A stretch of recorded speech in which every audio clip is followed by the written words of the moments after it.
to me, what would say is the greatest dart player ever. And, it's just the way he doesn't ever fold under pressure. He's always so great. And, yeah, I mean, it's hard to sit here and backtrack and say, oh, no, Phil. So Phil is one of the greatest, of course. But I just think with his talent, yeah, he's the most talented dart player. Because I found it a bit curious, Luke, because you're great rivals. And yet you're saying, well, he's the greatest guy of the lot. He's the greatest player of the lot. Of course, but that doesn't mean I can't beat him, or I won't beat him, or I won't challenge him. But, like I said, he is the most talented dart player in the world. I think it's obvious. Me saying it was kind of just stating the obvious, really. But that doesn't take anything away from myself thinking I'm just going to, lose every game I play against him. I ran him close on Sunday, and, he's still there to be beaten. I can beat him. I've beaten him.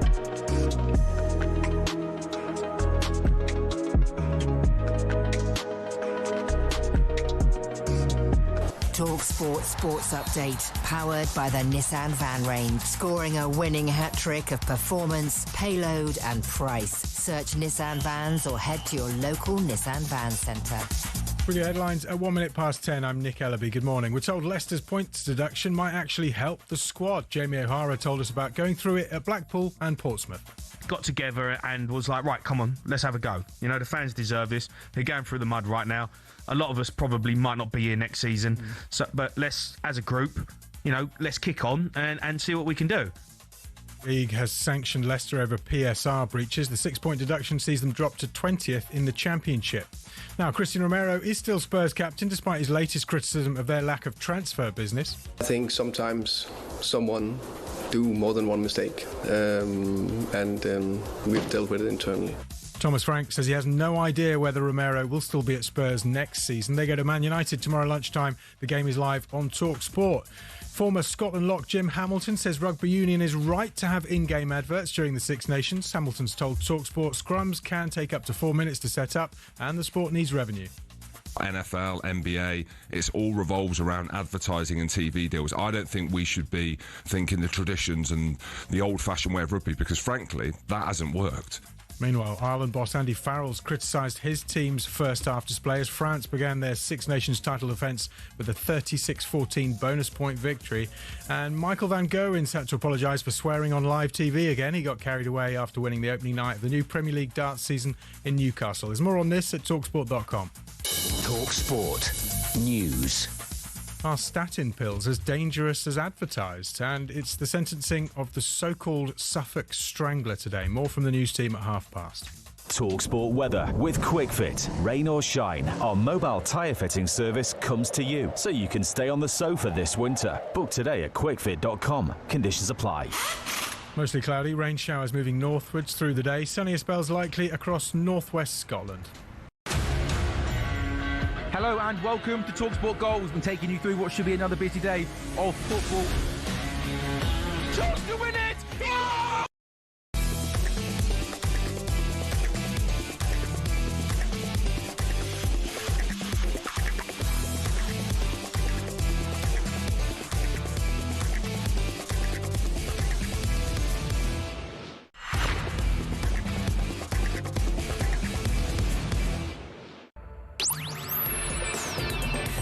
Hello, very good morning to you. Listen to Sam Matterface, Alex Crook and the former Villa striker Gabby Agbonlahor live on talkSPORT this morning and every Friday morning. So, Leicester City, they've been docked 6 points by the English Football League for breaching financial rules. How on earth have Leicester City gone from Premier League champions, FA Cup winners, European semi-finalists to League One in a decade? Has this been a masterclass in mismanagement? Meanwhile, James Milner is about to enter the pantheon of legends. Is there room for sentiment in elite sport? And where does he rank in the list of Premier League stars? Also today, are Arsenal set to extend their lead over Manchester City at the top of the table? Is Thomas Frank right to keep defending Christian Romero? And we'll be joined in the studio by the former Brentford and Burnley and now Sheffield United defender Ben Mee, Sam Matterface, Alex Crook and Gabby Agbonlahor, and we're live on talkSPORT.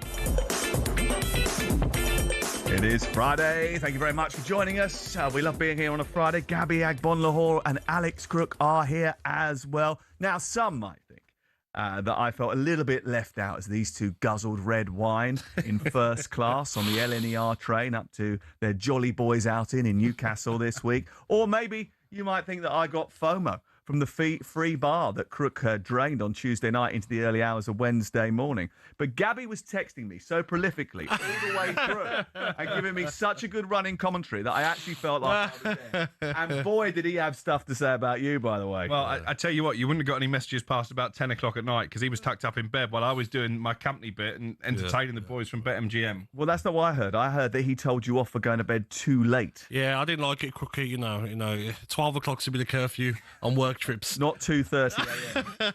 Is that what you're saying? But I understand what you say. It's because the boys from BetMGM, they Animals, want to stay out longer. Animals. Yeah. They want to stay out longer, and poor Crookie told them to go home. Poor Crookie, yeah. I thought you told him off for being a kid the next day for staying up too long. No. Bad example to my 17-year-old he will be, of course, but I'm an old man now. 10 o'clock. You're younger than me, I think. Just about, I think. Yeah. I'm an early bed for me, as always. He said to me on one of his 115 text messages that you were moaning that you don't get enough expenses for your food. What's up with this guy? He said that you were annoyed about the fact that you didn't get enough work. And he blamed me, actually. He said, you, Matterface, you've created a monster. He's a diva now, digging out his colleagues, suggesting he should be talkSPORT's main man. And he's trying now. None of the above is true.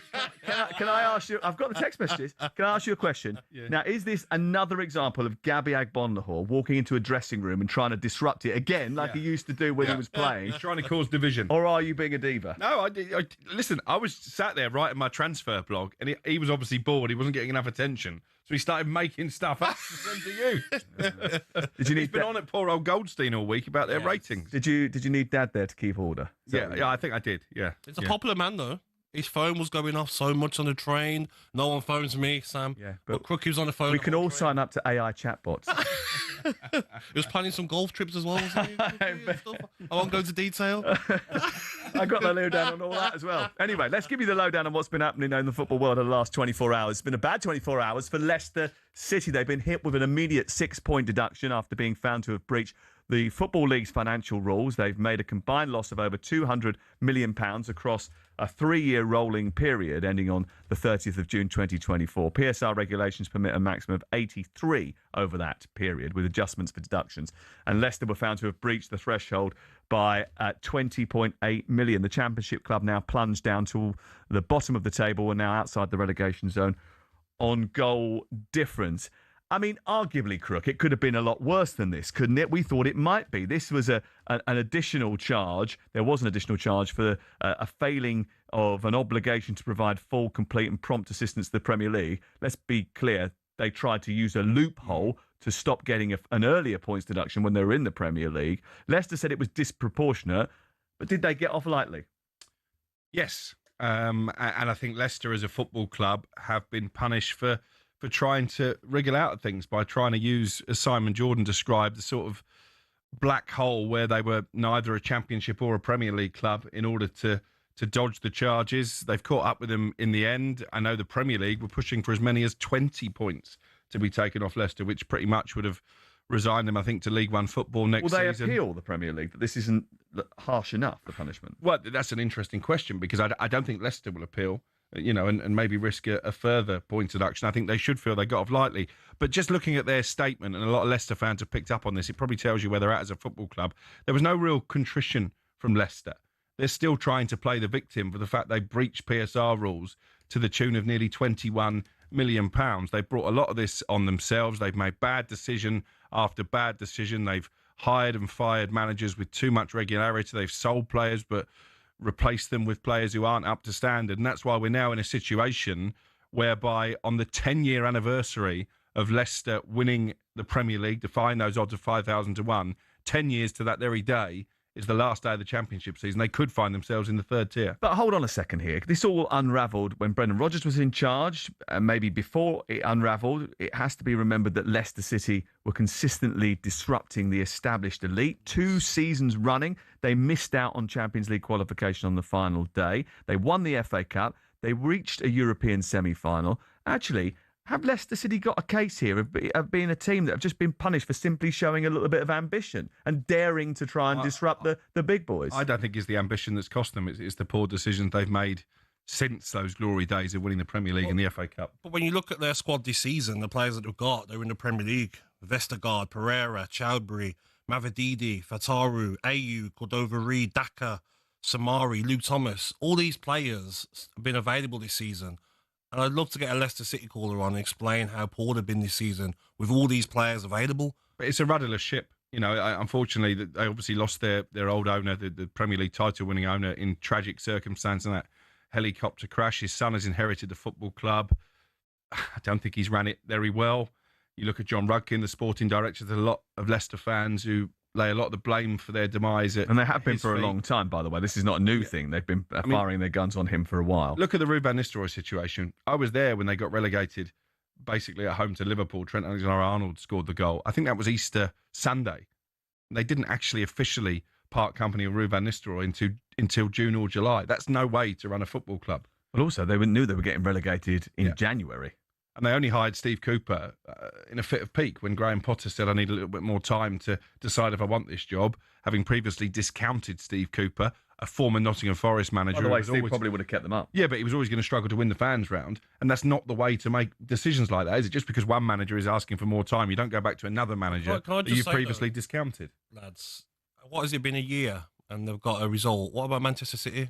What has it been now for 3 years? Well, it's 3 years to the day so quick today since Manchester City were charged. It's 3 years to the day. Their case is a lot more... I'm not defending it because it's been too long, but their case is a lot more complicated. And actually, the fact Manchester City haven't been punished doesn't change anything with regard to Leicester. I mean, but the one thing is that, it's interesting you asked that, because we did have a big discussion about it with the producers. You know, we should really talk about this. It's 3 years to the day since they were charged, and yet we know nothing about it. But there is nothing to say. There is nothing to say apart from, when are we going to get a resolution? Exactly anything. And no one ever tells us when that's going to happen. No one can tell us when it's going to happen. All we ever hear from the Premier League is that, you know, they've got to toe the party line because it's a big legal case, and obviously there's a lot of restrictions in terms of what they can say about it. So there isn't really much discussion to be had apart from the fact that we are still waiting, and to highlight the fact that we are still waiting. Would it be 10 years? Would it be 15 years? Already 3 years in, and Manchester City continue to keep spending, keep buying players, keep fighting for trophies. Well, it seems like Crookie feels that there's no rush. No, I think there is a rush. I totally agree with you, but it's whataboutery to say, well, Leicester have been punished, why haven't Manchester City? Well, if you're a Leicester fan... It doesn't change what Leicester have done. Oh, of course. If you're a Leicester fan, you say, OK, you got us our deduction very quickly, but Manchester City, 3 years, not heard a peep.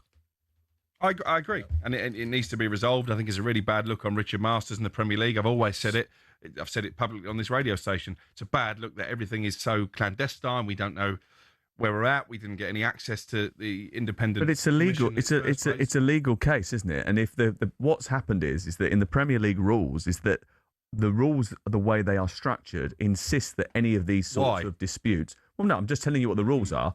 The rules say that any of these disputes have to be conducted in secrecy behind closed doors with no comment. Well, I don't know, but that's what the rules say. So as a result of the rules being in place, that is what's going to happen.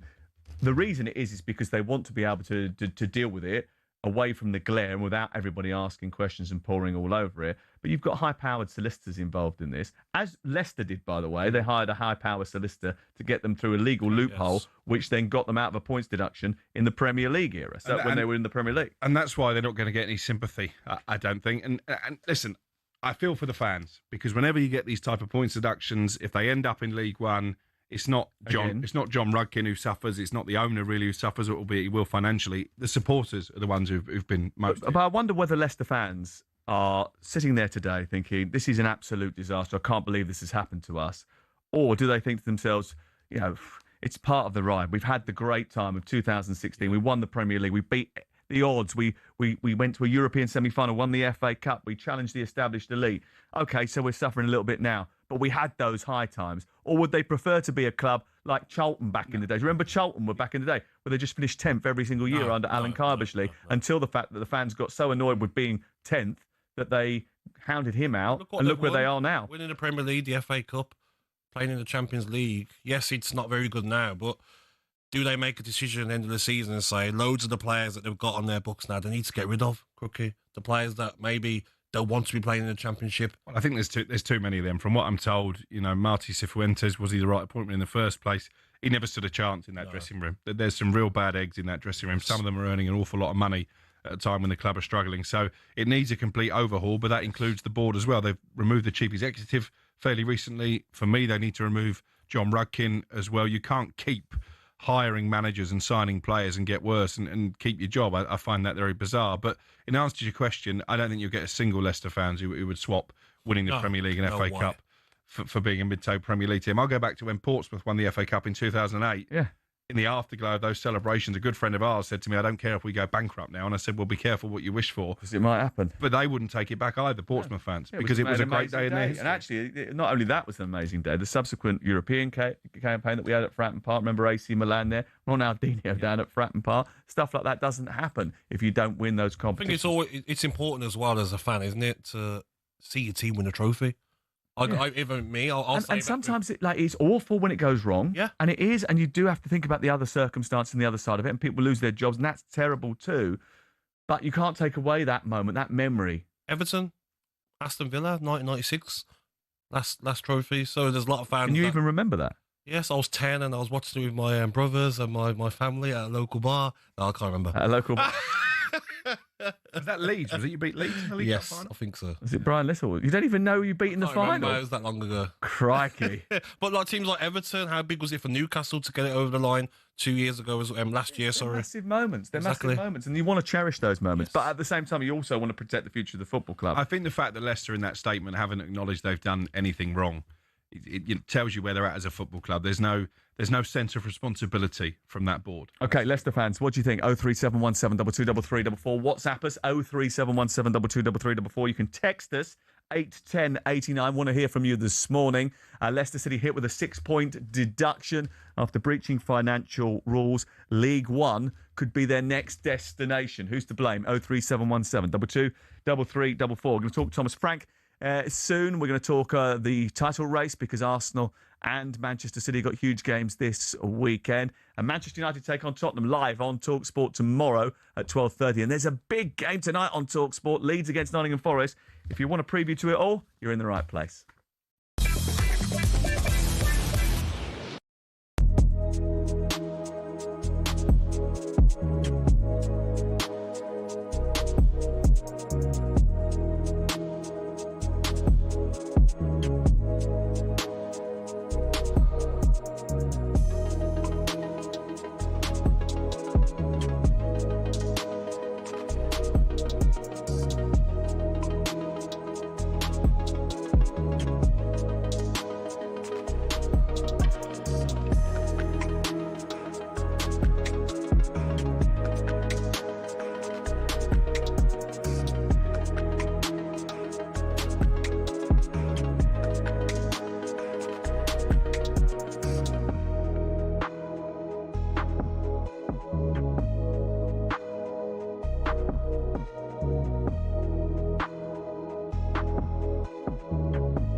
Let's talk about your team. All right, come on. Okay. I've been waiting. Let's ask the obvious questions, right? Are you going to do the quadruple? I was going to say double. Quadruple. Steady on.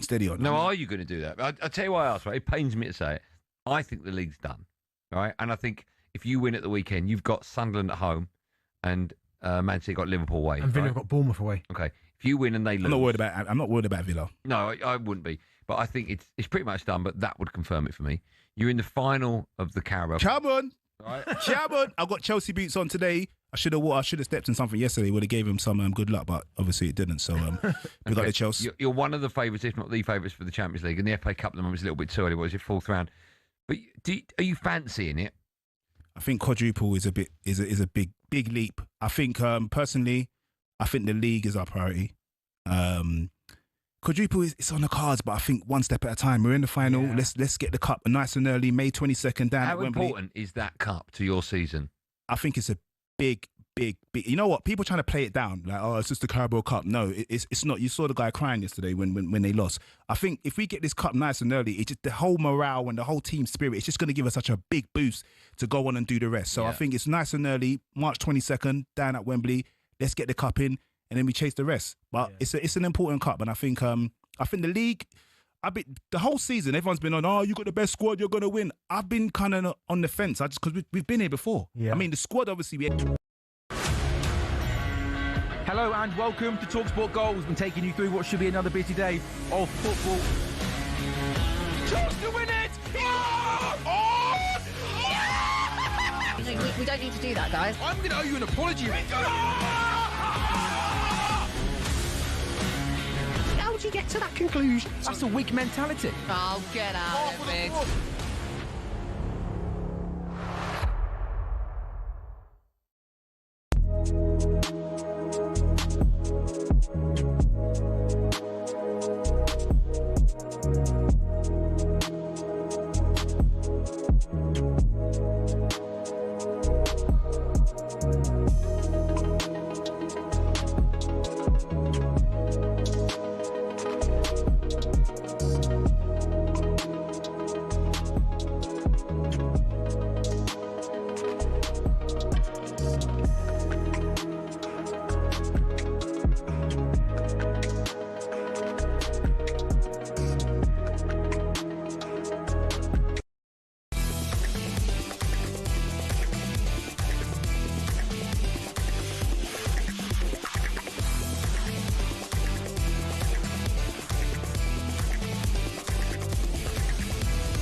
I have heard some nonsense in my life.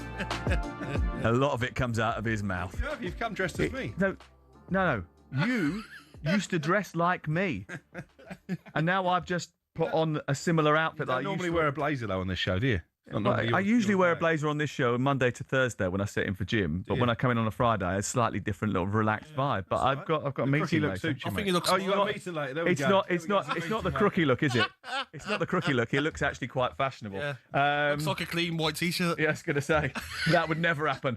There'd be a big sort of sausage sandwich stain down if it was a crooky look, and it would smell of beer. Anyway, let's talk a little bit about Leicester City. Then Leicester, a clear example that PSR doesn't work, says Rob the Toffee. It hasn't closed the gap. It's made it harder for less supported teams to do anything at all. Morning, gents. Foxes fan Dan here in Oxfordshire. This may not be a popular decision, but I'd like the club to accept the decision and get their act together for the rest of the season. We broke the rules and need to take our punishment. Meanwhile, we need the players to take a look in the mirror and show a bit of professional pride. I'm a Leicester fan. The club have lost the plot, says Fozzie. We've been let off very lightly. We should be thanking people for the outcome and draw a line under it, not wind up the Premier League so they appeal the decision. Kuntop is lost. He's lost his father, and his father was giving a lesson, but the lesson hadn't finished before his death, sadly, and Top has got a lot to learn. Stuart's a Leicester fan. Hello? Hello, Stuart. Can't hear Stuart. Let's go to Andy, who's a Leicester fan. Hello? Yeah, morning. How you doing? You all right? Yeah, very good, thank you. Thank you very much for coming on the programme. What do you want to say about your team, Leicester City, and the points deduction? Yeah, so I think you're hearing quite a consistent message here, is that the fan base are fully aware that this has been coming down the line, fully deserved, and yet that is at odds with what the club are saying, which tells you the whole story. The club have got their head in the sand. They have made bad decision after bad decision. And there's absolutely no contrition, there's no communication with the fans as to why it's happened, what they're doing to put it right. There are just a stack of mediocre, unmotivated players on ridiculous salaries who obviously won't go to other clubs because they're never going to get those salaries. Step forward, Harry Winks, Yannick Vestergaard, Jordan Ayew, the list is endless. There's mediocre players who've come through the club who shouldn't be there still, and yet are not only are kept, but then given extended contracts on ridiculous salaries. So who's to blame for that? So it's the club. So it all stems from the owner, from Kuntop, John Rudkin.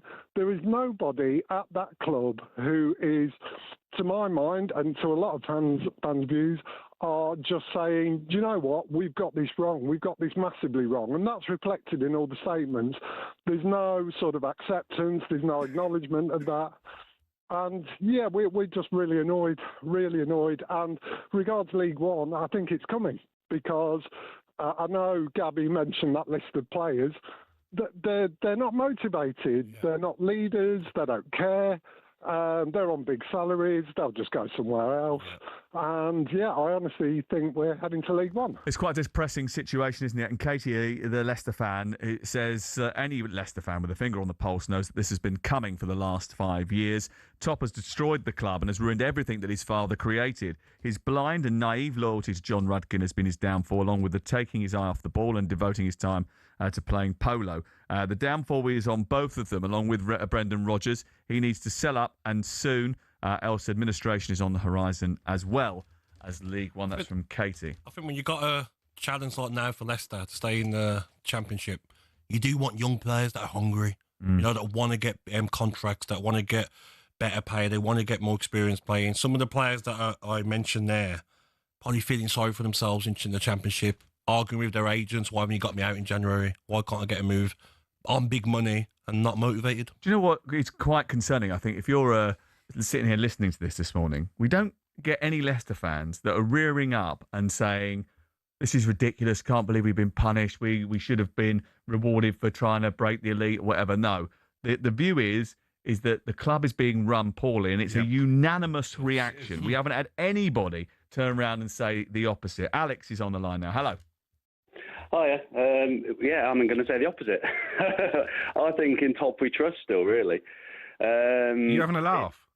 No. So, I mean, a lot of it, John Rudkin was the issue. That blind, like you said, loyalty to him was definitely an issue. He's not going anywhere, though, is he? Well, that is still an issue, but I think half of their issues, it goes back a few years, to be fair. Going back to like the times when we won the league, I suppose when they took over. When they took over, they were probably one of the richest owners in the Football League, and a lot of their wealth was absolutely destroyed with the COVID epidemic because their wealth comes from international travel. Yeah, and obviously international travel stopped. Their wealth has been slashed. We've not been able to invest in the club in the same way. If you have a look at the figures from that COVID period, when they went into COVID, the family had a £4 billion fortune. It went down to 1.5 billion during that period. And I don't care who you are, if someone takes away 3.5 billion, you are going to feel it. Absolutely. I think that's why we had issues with investment in the club. That's why we're still stuck with the same players we had 5, 6, 7 years ago who aren't up to the standard. But, I mean, going back to a comment you said earlier on about other clubs' ambitions, would we like to be Charlton or are we happy with the 10 years we had? There was a similar conversation last night, I think. I was on drive time where talking about Newcastle's 5-year plan to be a Champions League winning club. Yeah. When they came in, they had a very similar ambitions, and in 5 years, we want to be a Champions League club, and they were a Championship club at that point. And in 5 years, we won the league. And, yeah, those sort of ambitious. Any fan outside your top 4 teams in the Premier League, I don't know, any fan would have taken Leicester's last 10 years. But what about the next 10 years? What do they look like? Probably Championship mediocrity, but I mean, we won the league, and I'm still living off that dream. I can die a happy man knowing we've won the league. Cheers, Andy. Thank you very much. 03717 2233 44. As a Leicester fan, Sean says, I'll be happy to take the -6. It's a lot less than I thought it was going to be. Although we haven't been good of late, we should be good enough to stay up. 4 new signings through the door. Just got to hope for the board to stick to the rules from now on. That's from Sean. If you want to react to that, it's 03717 223344. You can WhatsApp us on that number. You can text us 81089 as well. You can call us on the usual line as well. So much to get through this morning. Arsenal, are they set to extend their lead over Manchester City at the top of the table this weekend? We'll get to that next. You're listening to Sam Matterface, Alex Crook, and Gabby Agbonlahor. We're with Selco Builders Warehouse. Check out this month's real deal at selcobw.com.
You can believe what? Why is it so hard to believe a black man than a white man? Understand me? Why is it so hard to believe a black man than a white man? Why you don't believe it? Why is it? Let me answer the question. Yeah, go on. So we can go there. First and foremost, it's got nothing to do with colour. No, it does. This whole country got something. This whole world got something to do with race. You think you got? You think you pan out? You think you have a? You think you done had a great life? You think your life has been like mine? How is Derek Chisora then, out of curiosity, given he's a black man, a national treasure in this country then? It's not about colour. You called somebody a cheat. I asked you a question. Come on. You have a whole lot of black people around the question. Thank you. Stop, bro. You like the question. All right, I moved on. Stop it. I moved on. Man, come on, man. Y'all can't tell, man. So the bronze bomber, there he is. Yeah, so come on, man. Come on. We can have a disagreement, can't we? Your life, as a little boy and I bet your view as a little boy is totally different than my view as a little boy. Most black people, why we so into it with each other, because we have PTSD. We done been through so much. So much. You wanted to move on, right? Come on, man. It's hard to move on when you don't know the truth, and that's when I come in and try to give you a vision, a little insight of what we go through as black people, man. I got it. You don't get it. Well, okay. None of y'all get it. Where do you want me to go? Y'all don't get it. That's the problem. You think you get what you don't understand. Okay. Why is it so hard? Pull it back into the fight. Let's talk about the fight. It's hard to put it back. I'm from the South. You understand? Come on, let's pull it back into the fight. It's hard when y'all don't understand. I get another situation. I said I didn't want to talk about the situation. Now you got me riled up. Fair enough. Wilder's back. I feel. You understand me? You don't mean that, man. Okay, stop shouting. Let me get the out of here, bro. I'm out of here. I'm out of here. Talking about my peoples and all that. It's hard to believe a black man than a white man. The cheated. Tell him to sue me so I can show the fact. We're told Leicester's points deduction might actually help the squad. Jamie O'Hara's told us about going through the same at Blackpool and Portsmouth. Got together and was like, right, come on, let's have a go. You know, the fans deserve this. They're going through the mud right now. A lot of us probably might not be here next season. But let's, as a group, let's kick on and see what we can do. The Premier League sanctioned Leicester over PSR breaches. The 6-point deduction sees them drop to 20th in the Championship, above the relegation zone on goal difference. Christian Romero is still Spurs captain despite his latest criticism of the hierarchy over a lack of transfer business. I think sometimes someone do more than one mistake, and we've dealt with it internally. Thomas Frank has no idea whether Romero will be at Spurs next season. They go to Manchester United tomorrow lunchtime, and that game is live on talkSPORT. Now, Karim Benzema's hat-trick on his Al Hilal debut puts them 4 points clear of Ronaldo's Al Nassr at the top of the Saudi Pro League. We understand Ronaldo's threatening to leave Saudi over his club's lack of transfers. With Ronaldo on strike, we've got Al Nassr versus Al Ittihad on the talkSPORT YouTube channel from 5:30 this afternoon. Andy Farrell has admitted his Ireland side was second best in all departments in Paris. Six Nations champions France got their defence off to a flyer with a 36-14 bonus point win. Matt Fitzpatrick leads golf's Phoenix Open after a run of 7 birdies in 8 holes. He's on 6 under. Our coverage of day 2 starts at 10 p.m. later on talkSPORT 2. There's more, as ever, on talksport.com.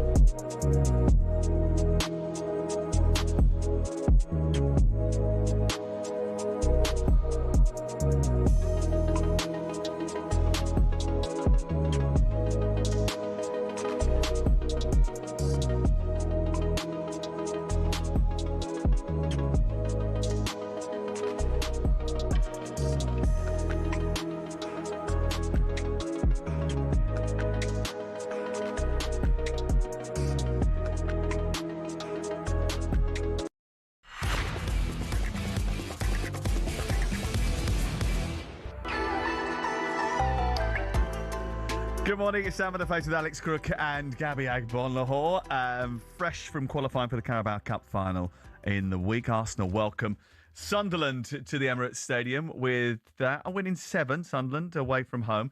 Manchester City, who keeps switching off in the second half of matches, go to Liverpool, having now won only one of their last 6 Premier League games. They have won each of their previous 6 Premier League matches before that. The only win in the last 6 was against the bottom side Wolverhampton Wanderers at the Etihad. Have we got a title race here or not, Gabby? No. 6 points the gap. this weekend could be pivotal. If you were a betting man, you'd probably, on the evidence that was in front of your eyes, be backing Arsenal to extend their lead at the top. I think Arsenal win comfortably. Manchester City, I think they could get thumped by Liverpool away at Anfield. I look at the last 6 games, like you says, 1 win, 4 draws, 1 defeat.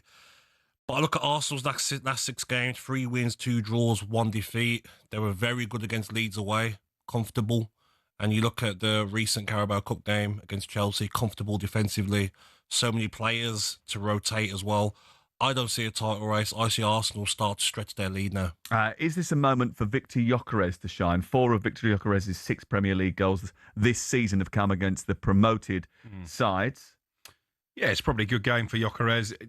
Sunderland's away record you've mentioned. I think Granit Xhaka is still out, which is a huge blow for them, and I think you would have got a nice ovation from the Arsenal supporters. But obviously, Kai Havertz got the big goal in midweek, and I think you and I have always suspected that when it comes to the crunch, the business end of the season, maybe Kai Havertz will be the first choice number 9, but I think probably this is a game for Gyökeres. He's got 6 goals in 22 Premier League appearances this season. 2 penalties. 4 of them against Leeds, aren't they? 5 goals in 9 cup appearances this season. He averages a goal or assist every 81 minutes in cups this season compared to every 244 minutes in the Premier League. What do those stats tell us about Victor Gyökeres? They say to me that, and also when I watch him and I look at how he's as a striker, he's not a top striker. And you look at all the Arsenal goal scorers this season, you know, Gyökeres is the highest at the Premier League, top goal scorers, Trossard 5, Saka 4, Rice, Eze, Marino, Zubimendi on 4 as well. Listen, he will score goals for Arsenal, but is he going to score the big goals in the Champions League? Is he going to score against the elite defenders? I don't think he is. Hasn't got the pace, can't create his own goals. You know, if Gyökeres receives the ball, he's not going to take a player on and score a goal. I know he scored one of those against Leeds, didn't he? Where he cut in off that left-hand side. But that is Leeds Championship level defenders. He'll do the same against Sunderland tomorrow, probably score a brace. But as an elite striker, I don't think he'll ever get there. Do you think Arsenal will benefit from the fact that they've qualified for the Carabao Cup final? The emotion after the game, I thought, was quite interesting, actually, just to watch them and see how emotional they were. Conversely, you saw Boys Fofana crying his eyes out about the fact that they had been eliminated Chelsea. But for Arsenal, it felt like a unifying moment, not only just for the players, but for the crowd as well. And bearing in mind, we've been talking about the tensions that the crowd have been having over the last couple of weeks. Was that an important moment, do you think? Yeah, I do. And I go back to Jose Mourinho when he was at Chelsea. I think the first trophy that he won was the League Cup, and obviously that paved the way for future success. I remember when United won the treble in '99, Sir Alex Ferguson saying after the semi-final in the FA Cup against Arsenal, we've got a final now, we've got something in the bank for ourselves. And I think it does take a little bit of pressure off. If they can get that trophy in the cabinet by the end of March, then you might find that the other trophies fall into line. It's going to be a tough final against Manchester City, but I think over the course of the season, at their best, you would probably make Arsenal favourites at Wembley. I think you have to be fair with Arsenal as well, because I'm sure you've said loads of times, haven't you, about Arsenal being very boring to watch. Pragmatic. But do you have to look at Manchester City? Look at Manchester City when they played Arsenal earlier on in the season. They parked the bus. Yeah, they did. Have you ever seen Pep we park couldn't the bus? believe it. We were sitting in the believe stadium. We sat in the stadium, didn't we? I was like, exactly. What is going on here? So if you're Arsenal, you're like, whoa, teams are really scared of us that they will. Liverpool didn't even try and score. Surely City can't do that in a final, can they? It wouldn't surprise me, mate. Are they scared of the talent Arsenal got going forward, and they're literally teams are going to play Arsenal? It's one of the reasons why I couldn't get the criticism of Liam Rossigna on Tuesday night and the way he approached the game. They managed the game so well that they got into within the last couple of seconds of still having a puncher's chance of getting to extra time. Crookie wasn't happy with it, was he, Crookie? No, I thought the first hour was fine. I didn't think they did enough in the last half. They haven't got enough. They haven't got enough. They're not that. They're not at that level. They went for it and done what Newcastle done. No, we saw what happened with Newcastle the following night. Exactly. I'd rather they went for it more if I was a Chelsea fan in the final half an hour. And as I said on the show we did on Wednesday morning, I think it just tells you how far Chelsea have fallen as a football club, that they're going into a semi-final against their London rivals, not really with any great belief. They were also without Reece James. Cole Palmer couldn't play as a result of not Cole being. Palmer couldn't play because the doctor told him. Everyone has injuries. Everyone has injuries, exactly. But Cole Palmer should have played. They haven't got the level of Odegaard was out, Saka was firepower. out. Yeah, but Chelsea are not Arsenal, are they? Arsenal have taken 6-7 years to get to this situation. Chelsea are not in that now. Liam Rossini's been there 8 games. I do think we have to be careful, though, criticising Arsenal the way they play, because I think they've done it brilliantly. Teams have got to sit back against them. What can they do? And they're still getting over the line. How many times have I said against them? Do you? United didn't sit back against them. How many times have I said to you this season that they're methodically plotting their way through this campaign? As they do through games, they're just very low risk. They give themselves a chance to win every single game, and they have got a 6-point lead.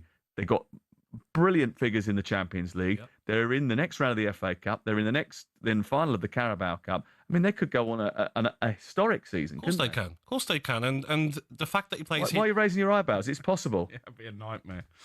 Why, Crookie? You come on. You can't be biased to Manchester United. But they don't really do humble, do they, Arsenal fans? They don't. Well, because you do.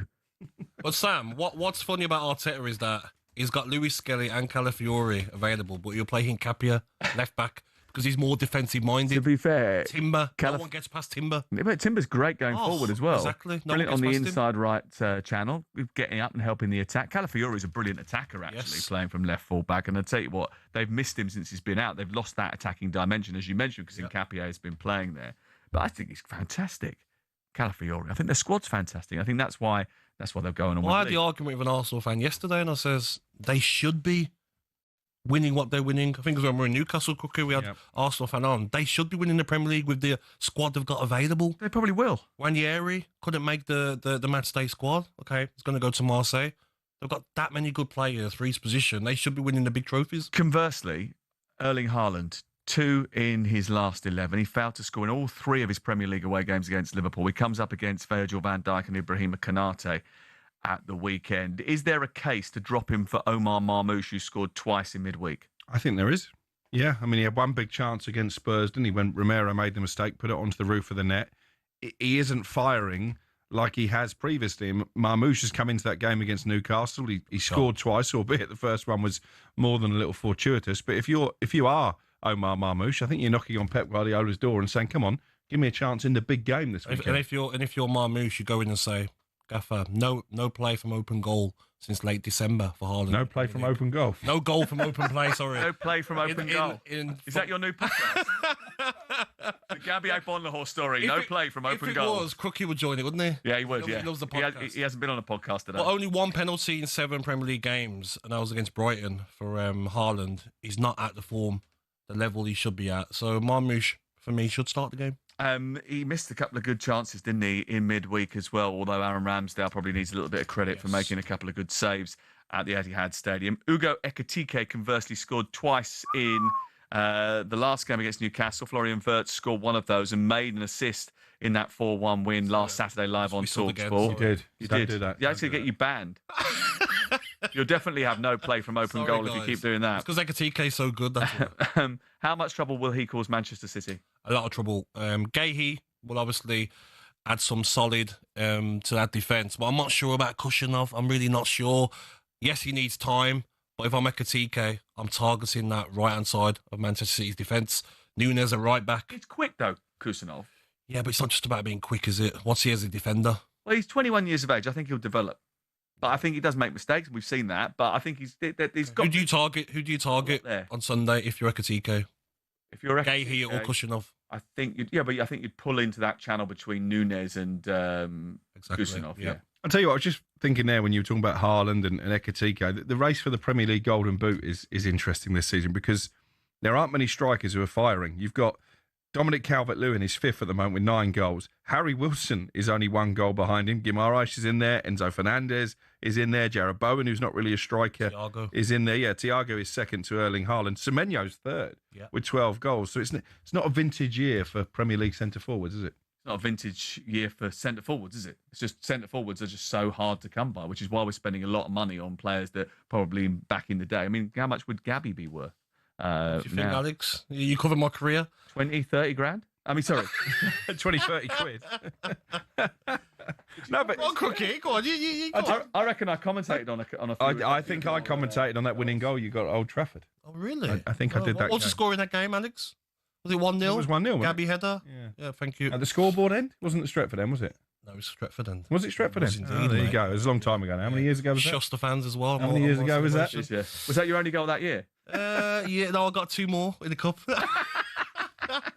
Gabby Agbonlahor is here alongside me, Sam Matterface, and the Crookmeister. We're here through till 1 o'clock this afternoon. If you want to say anything to us, you can do. It's 81089 on the text. 03717 223344 on the WhatsApp. Gents, says Dan, I genuinely had to pull the car over when I heard it. Did Crookie just say Arsenal fans aren't exactly humble, are they? When he sits in the same fandom as Goldstein. Honestly, Dan, the Newcastle fan. Jonathan Munns just sent us a message. He says, cry baby Crookie. 03717 223344 if you want to get in touch. We'd love to hear from you. It's Sam Matterface, the Crookmeister, and Gabby with Selco Builders Warehouse. Check out this month's real deals at selcobw.com.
Listen, look. Tonight's a tough. Dom. Look, tonight is a tough night. I get it. It is a poor performance. You look like you're a bit flat. You look like you've run out a bit of esteem. But to say that he's under pressure, I'm amazed that you're saying it because you sound like you know what you're talking about, Dom. And I'd be amazed if you think about Eddie Howe getting the sack. You won the Carabao Cup last season. It's the first time you've won a trophy at like what? 30 years or something ridiculous, right? 70 years. 70 years. And right, so you got. I cannot thank that bloke enough for giving me that day at Wembley. Okay, but so where's the credit? So where's the credit in the bank then? You're in the Champions League. You've qualified for the playoffs, right? You're 7 points off fourth, right? You sold your best player that you've seen since probably Alan Shearer in Isak last season, right? And reinvested the money. Yeah, but you've been reinvested it in money on players who are nowhere near as good as Isak. You know, so and that's just fundamentally something is wrong. Howe wants control of transfers. If that's Howe's control of transfers, he should be nowhere near them. If he was at any other club, any other big club, if he was at Man City, Man United, Tottenham, Arsenal, Chelsea, he'd have been sacked pre-Christmas. No, he wouldn't, mate. And there's no denying that. I don't believe that. He would. Chelsea have proven that before, Jamie. But Chelsea, you can't compare Chelsea to Newcastle. You can't, Don. I'm sorry. You're not, Jamie. Sat Mourinho the week before a cup final. You probably would have stood a chance of winning with Mourinho in charge. But Ryan Mason never made a game in his life before him. Yeah, but that was a terrible decision. No, just before we look, Dom, I understand what you're saying. You're not the only Newcastle fan I've spoken to about this. There is still a lot of football to be played. Okay, you're out the Carabao Cup, disappointed. You couldn't hold on to it. You won last year. For the rest of this season now, Eddie Howe has got to prove that he is more than capable, because there is only 7 points between it. There's a lot of traffic in between it. But what he's got to prove now is that he is capable. Rushes out to the right-hand side, has a man there, throws the interception at the 39-yard line. Returning out to numbers 25, 20. Cooper Sheen down to the 10, down to the 5. Touchdown, Eagles! He's got two blockers. He's going to go all the way. 10, 5, touchdown! And the rookie has picked off the superstar.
this. I've noticed already today that it's been out again, tapping away. If I was your school teacher, I'd have taken that away from you and locked it away in a cupboard. Honestly. There's a lot going on. There isn't. The transfer window's closed. Just put your phone away. I was on the train back from Newcastle. Oh, God, it's an irritating. Me and Jim are trying to have a little nap. I can hear him yapping away on the phone, talking Crookie, and non-stop on that phone, Sam. Honestly. He's non-stop. He must have, like, a spare battery somewhere because he literally never puts it down. And when you go for dinner with him, it's even worse. You can't ever go just you and him. Put the phones away. The level of conversation is zero. We all sat separately, didn't we, on the way home? Yeah, we'd had enough of each other by then. Yeah. Well, no, Jim kept coming up to see me. You didn't. Did he come and see you? 3 times. Because you got so much information. Is that because Crookie was in first class and everybody else was bumped down? Yeah. He loved first class, by the way. No, he did. Oh, he loved it, mate. They were a bit more generous with the red wine on the way home than they were on the way out. Were they? Yeah. You were working. Did you know that? Crikey. Talking to people that were working, he had to work hard yesterday, Thomas Frank, in his press conference because he was trying to defend Christian Romero. He was asked to defend Christian Romero. He didn't quite defend him. He endorsed the character and he sort of talked about how good he was as a person, but he didn't quite go as far as to sort of say that what he said was okay. In fact, he didn't quite say it was wrong either. He very diplomatically tiptoed around all of the questions about it. This is what he said about him being dealt with internally. Yeah, I think if you want to know what he meant, you of course need to ask him. I think that's the right way to take that question. Coachy is a very passionate character and player that they want to leave everything on the pitch and is very ambitious and want to win every single time. Sometimes when you are like that, sometimes there is can come an outburst, happen this time, and it's something we of course dealt with internally. Yeah, I mean, this has come out after the Instagram post from Christian Romero. He said, great effort from all my teammates yesterday. They were incredible. I wanted to be available to help them even though I wasn't feeling well, especially since we only had 11 players available. Unbelievable, but true and disgraceful. We'll keep showing up and taking responsibility to turn this around, working hard and staying together. All that's left is to thank you all for being there and for always supporting us, the fans. You probably know about that tweet by now. Actually, the Moose was very good pressing him, not only about Christian Romero and saying, that it's happened before with him, but also saying this is Pedro Porro's doing this as well, This is repeat offences. Players liking the post, suggesting it was sort of something that maybe underscored the feeling within the squad. And to be fair to Thomas Frank, he swerved it. He said, we all pay too much attention to what goes on social media. We take it as the truth. It's such a small number of people that are writing on there. We shouldn't give it too much attention. Now, he did play the diplomat yesterday. There were a lot of questions in 27 minutes of press conference that I listened to about Romero. Does it undermine his position that the players keep spouting off on socials, or is he right? We read far too much into what's put on social media. We do not, because as a player, for you to put something out that is about your football club, you think twice. And like you said there, for the players to like it, Porro, Spence, Danso, Gallagher, Saar, Maddison and Solanke to all like that social media post. Like you says, maybe it is a feeling around the training ground. But what does it mean, liking a post? It means that they agree. Does it? But what bit? All of it? Well, do you know that? That's would... Thomas Frank's answer, by the way. That's what he said. When someone brought that up to him yesterday, he said, how do you know which bit of it they like? It doesn't matter which bit. None of it's positive, is it? Well, about that when he says that we'll keep working together and that I wanted to be available. My teammates were incredible. You won't see Van der Ven like it. You won't see players like Van der Ven like it. Not at all, because... Or Solanke, did he like it? Yeah, Solanke did, yeah. But he's just disrespectful. And how about you look at your own performances? I rate Romero. I do rate him as a defender. 5 goals this season as well. He's chipping in with his goals from centre-half. But you haven't had the best of seasons. You cost your side on numerous occasions with poor defending. Just shut up and play football. Leave that to the manager to speak to the board about signings. It's none of your business. Fans will like it. Captain. Yeah, fans will like it. Okay, would you see an Arsenal captain come out and speak like that? But Arsenal not in the same situation. One of the things Thomas Frank said in that clip we just played is that Romero is ambitious. Can't have been that ambitious. Well, he's won the World Cup. He signed a new contract with Tottenham. If you're that ambitious, you don't do that. You back yourself to go and play for a big club. He was part of the team that finished 17th in the Premier League last year.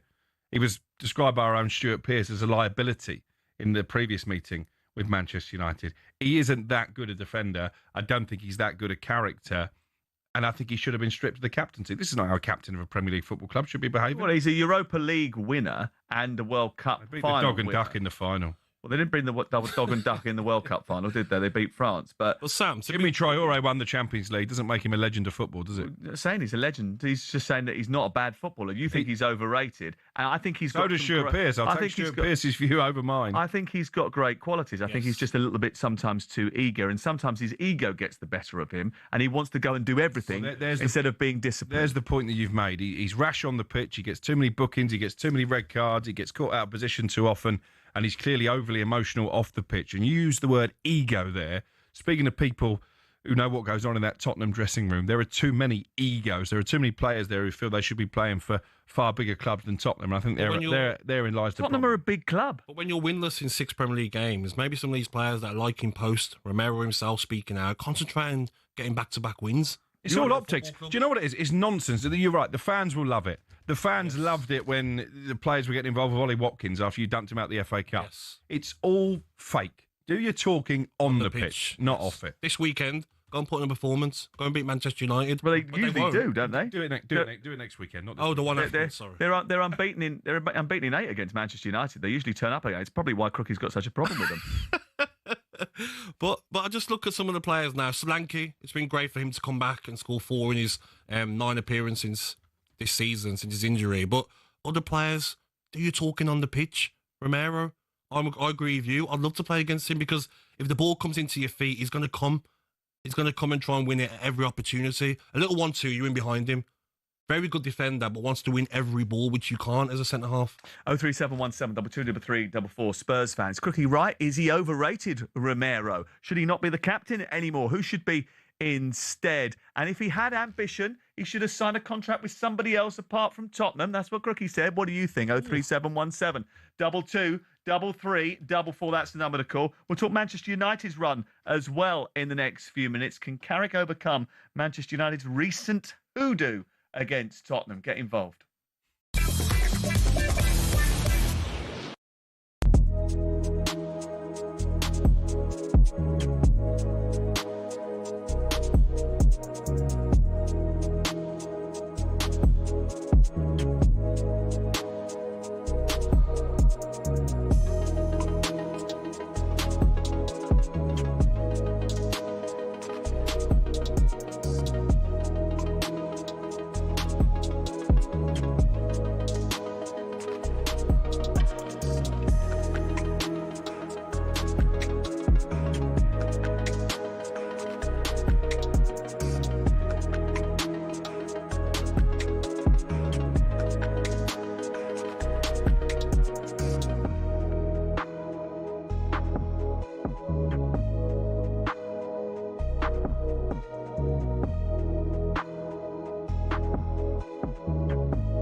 Just give me a quick one. You're not an Arsenal fan, but Piers Morgan yesterday upset a lot of people. Just give me a little take on what you heard him say yesterday and how you feel about it. He's just doing it to wind everyone up, and he had idiots like me on early breakfast going, what on earth are you talking about? Because how can you have... This Arsenal squad is the best in the league, right? Yes. Yeah. That's it. And you can't be the best ever anything without winning stuff. You can't compare this Arsenal squad to teams that have won... I think of every City squad under Pep. Yeah.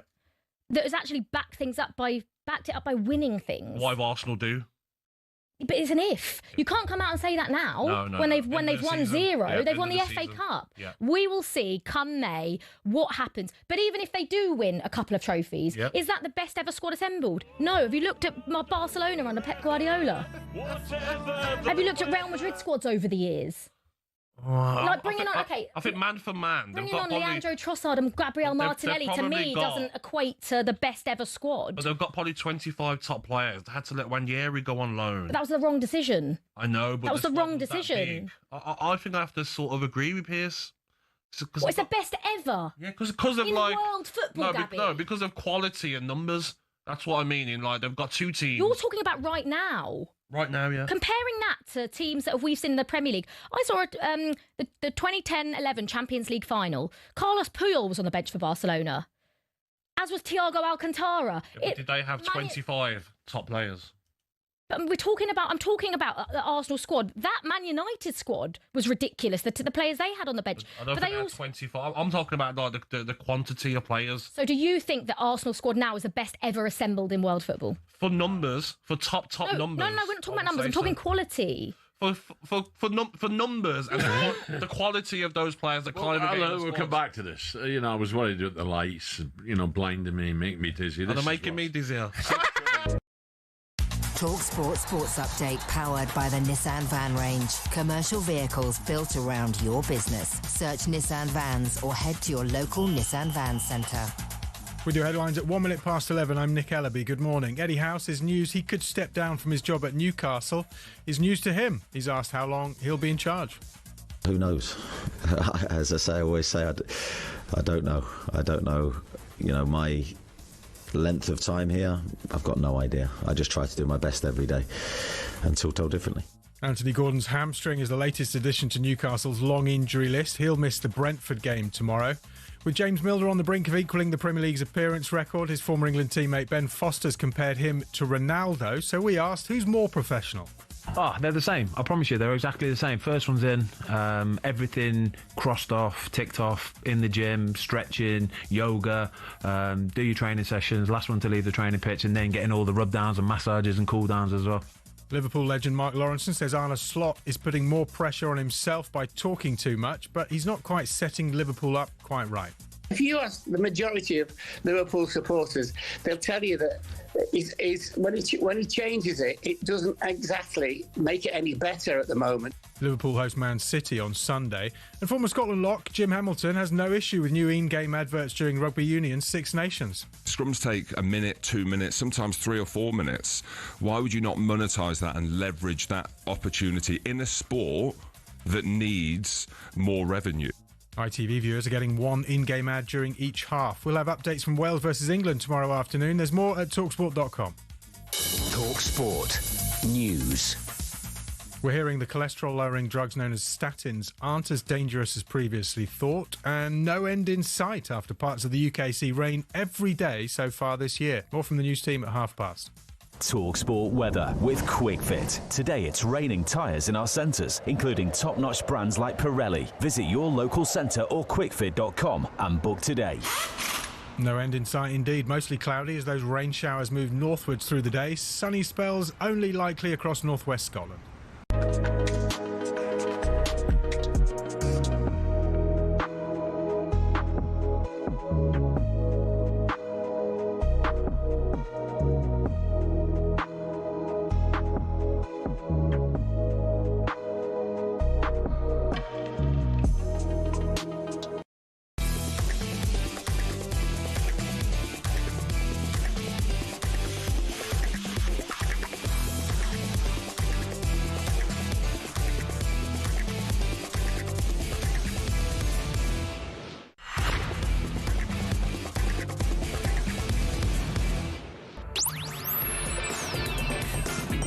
talkSPORT. It's Matterface, Alex Crook, and Gabby Agbonlahor.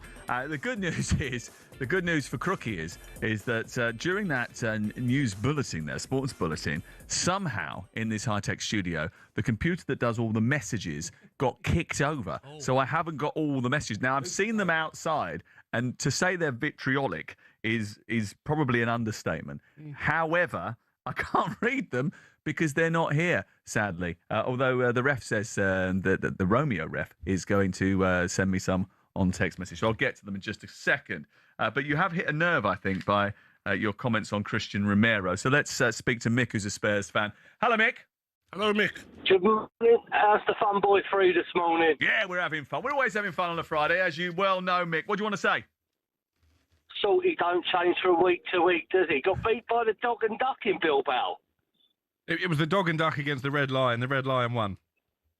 Yeah, well. Oh, it was the Golden Cockerel, actually. No, listen, take nothing away from Tottenham. It was fair play. You won the trophy, but it was a terrible final, wasn't it? Let's be honest. It was. Now, regarding Christian Romero, I think he's angling for a move. Now, 100%. I'm glad he signed a new contract. It means we'll get more money for him. But I also think Frank should be given more time, but should be given the power that Arteta had to get rid of anyone that don't want to be there and bring players in that want to be there and will make us better. Well, they obviously want to keep Christian Romero because they've pushed the boat out in terms of the contract to keep him and ward off suitors. He was linked with Atletico Madrid, wasn't he, during the course of the summer?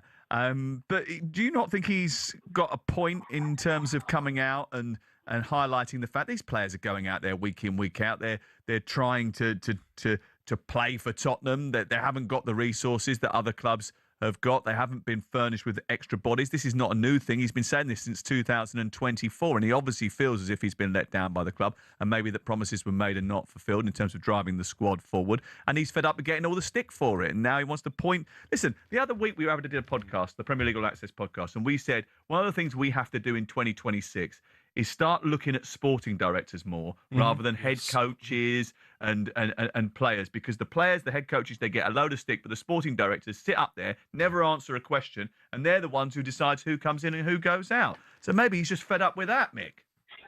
Yeah, but that's why I make Romero right for saying what he said. If he feels let down, now the new board have said they're going to do this, they're going to do that. It's not a new board, is it? It's the same owners that Daniel Levy worked for. A new group. They've said they will never get another chance to have a total reset behind the scenes like they've got now, yeah? Yet they signed one player in January. Exactly. Well, they've got two, actually. Got the Brazilian kid as well as Conor Gallagher, yeah? But Romero's probably fed up with it, and I think a lot of the fans are on board with it. But he's got to remember, Thomas Franklin's getting so much stick now, but these set of players are the same set of players that got us 17th last season and got us sitting in 14th this season. Well, top players aren't going to come to Spurs, are they? Well, they're not when they see this Christian Romero Instagram post. Who's he actually helping? That's my question.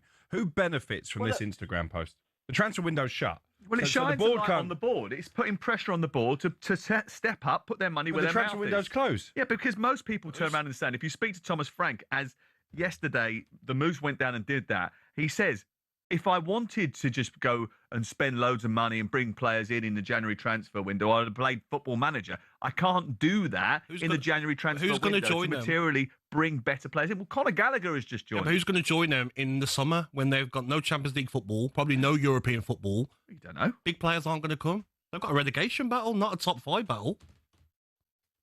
Okay, Mick, thank you very much. Appreciate your call. Lenny, what do you want to say? Good morning, guys. Basically, I agree with what Guti's done. You're saying, or apparently the previous caller said he's probably eyeing for another move.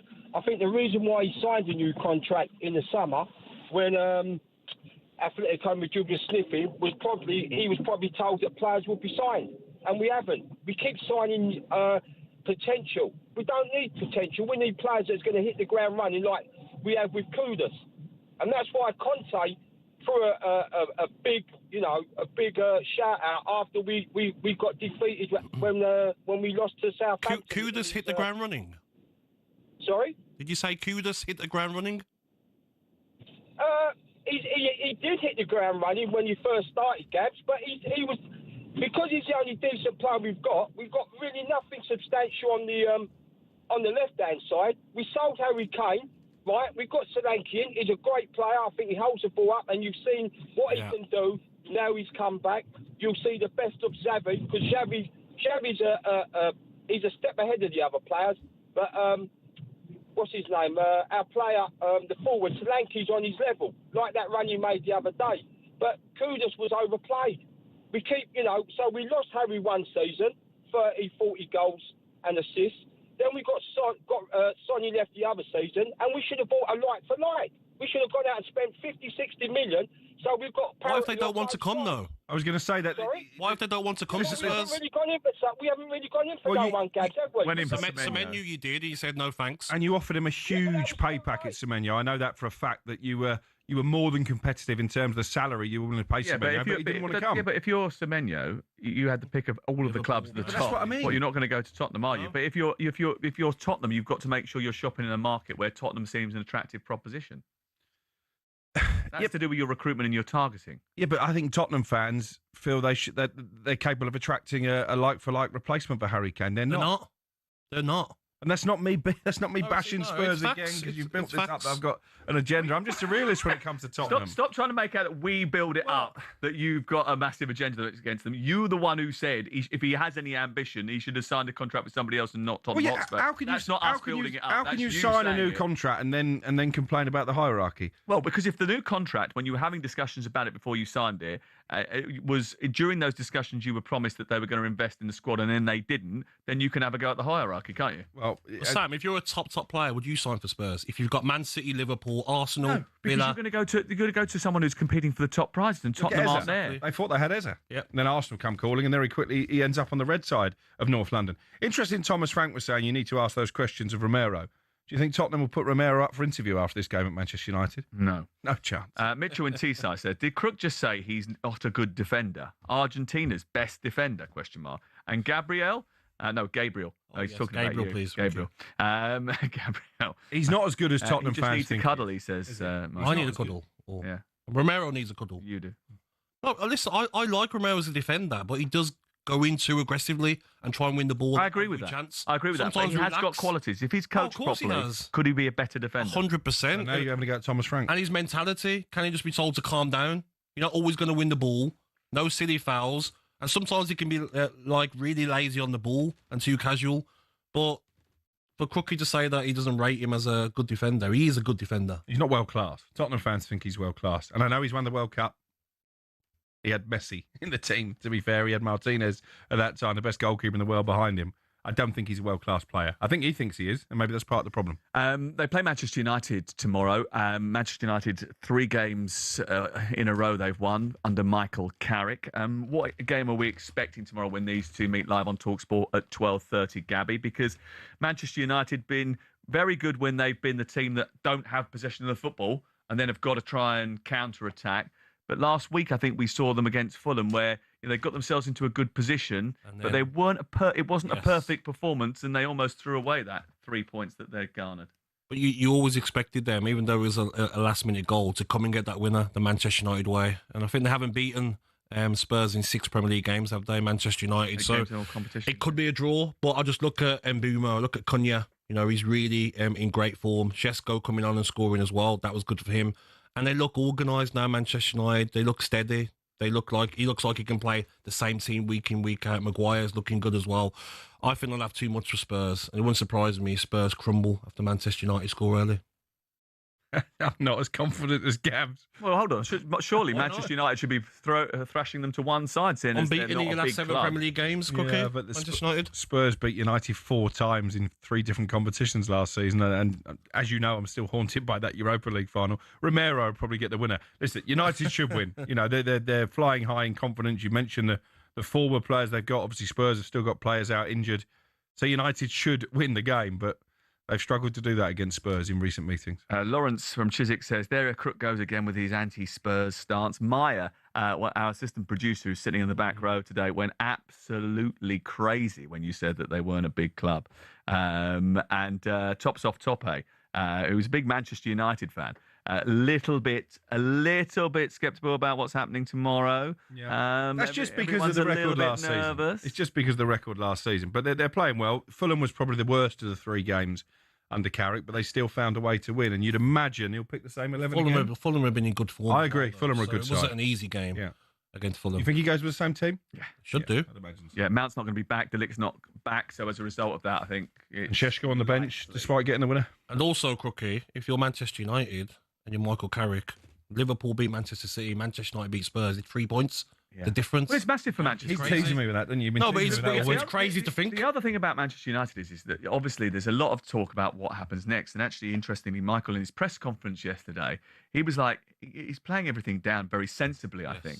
He said, the talk that I should get the job after 3 games would be knee-jerk. Correct. And we can't be knee-jerk. We're not a football club that can be knee-jerk. He said, if at the end of the season we have different discussions, we'll talk about that then. Yeah. But let's concentrate on being effective at what we're doing, but also have a really steady and thoughtful thought process going into the new season. And that talks about a lot of uncertainty or whatever. And he said, well, forget that. There's no uncertainty. We're here to be Manchester United and win football matches. Look how poor it's been, and all of a sudden Carrick's come in now. And look at Manchester United, a very good chance with no midweek games, no cup games, to get in the top 5.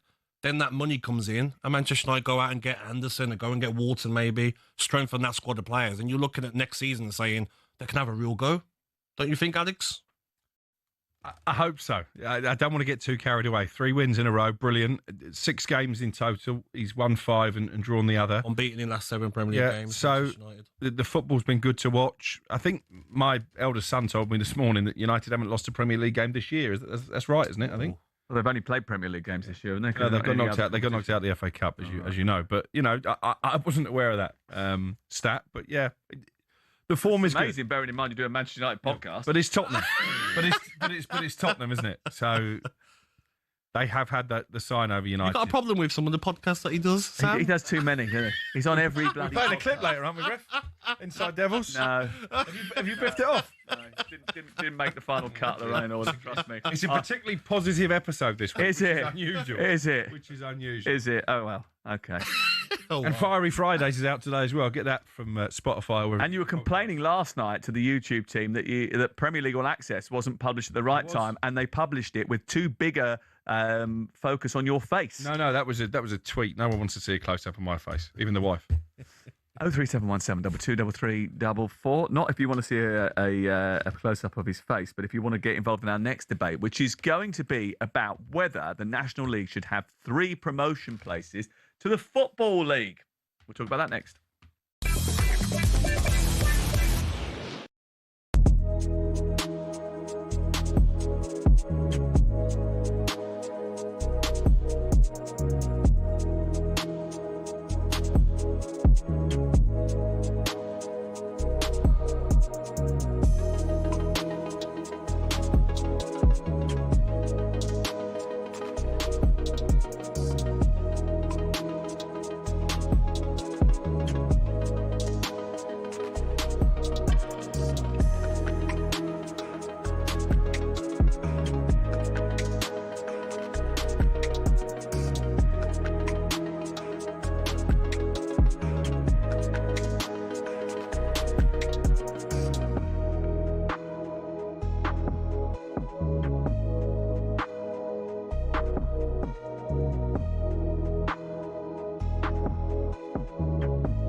Manchester City intend to write to the EFL to request a rule change so that Mark Gahey is available for the final against Arsenal on the 22nd of next month. A rule change for this season means that players have to be registered before the start of the semi-final in order to be eligible to take part in the remainder of the competition. So Gahey missed out on that, didn't he? But Pep still needs him for the final. This was him.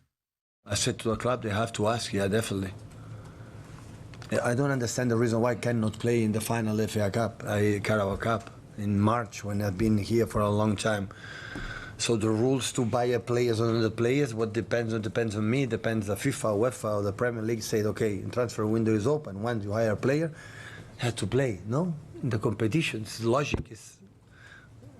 I don't understand why could not play today, but in the final, in 2-man thumb, of course we're going to try to ask to play because it's pure logic. What do you think the answer will be? No. To change the rule in something country, no way, but we will try. Yeah, but all joking apart, why should they change the rules? Well, look, I think it's a silly rule in the first place, but it exists.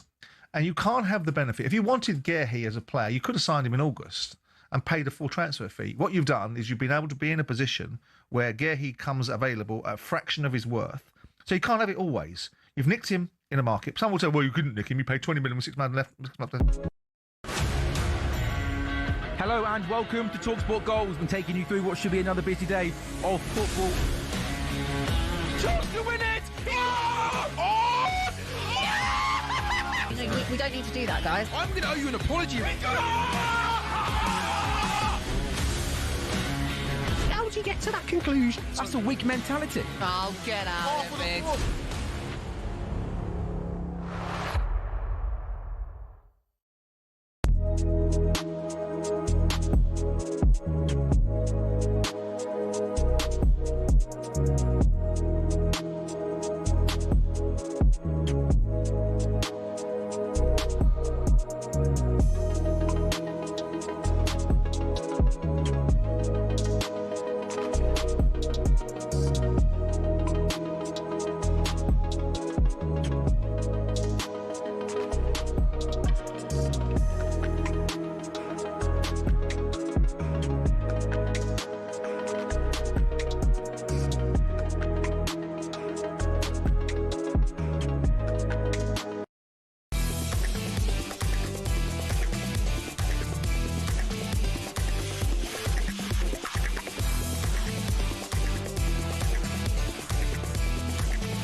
talkSPORT. Sam Matterface, Alex Crook, and the Gab Father. We're here right the way through till 1 o'clock this afternoon. We'll have to just pause the crookie baiting for a second.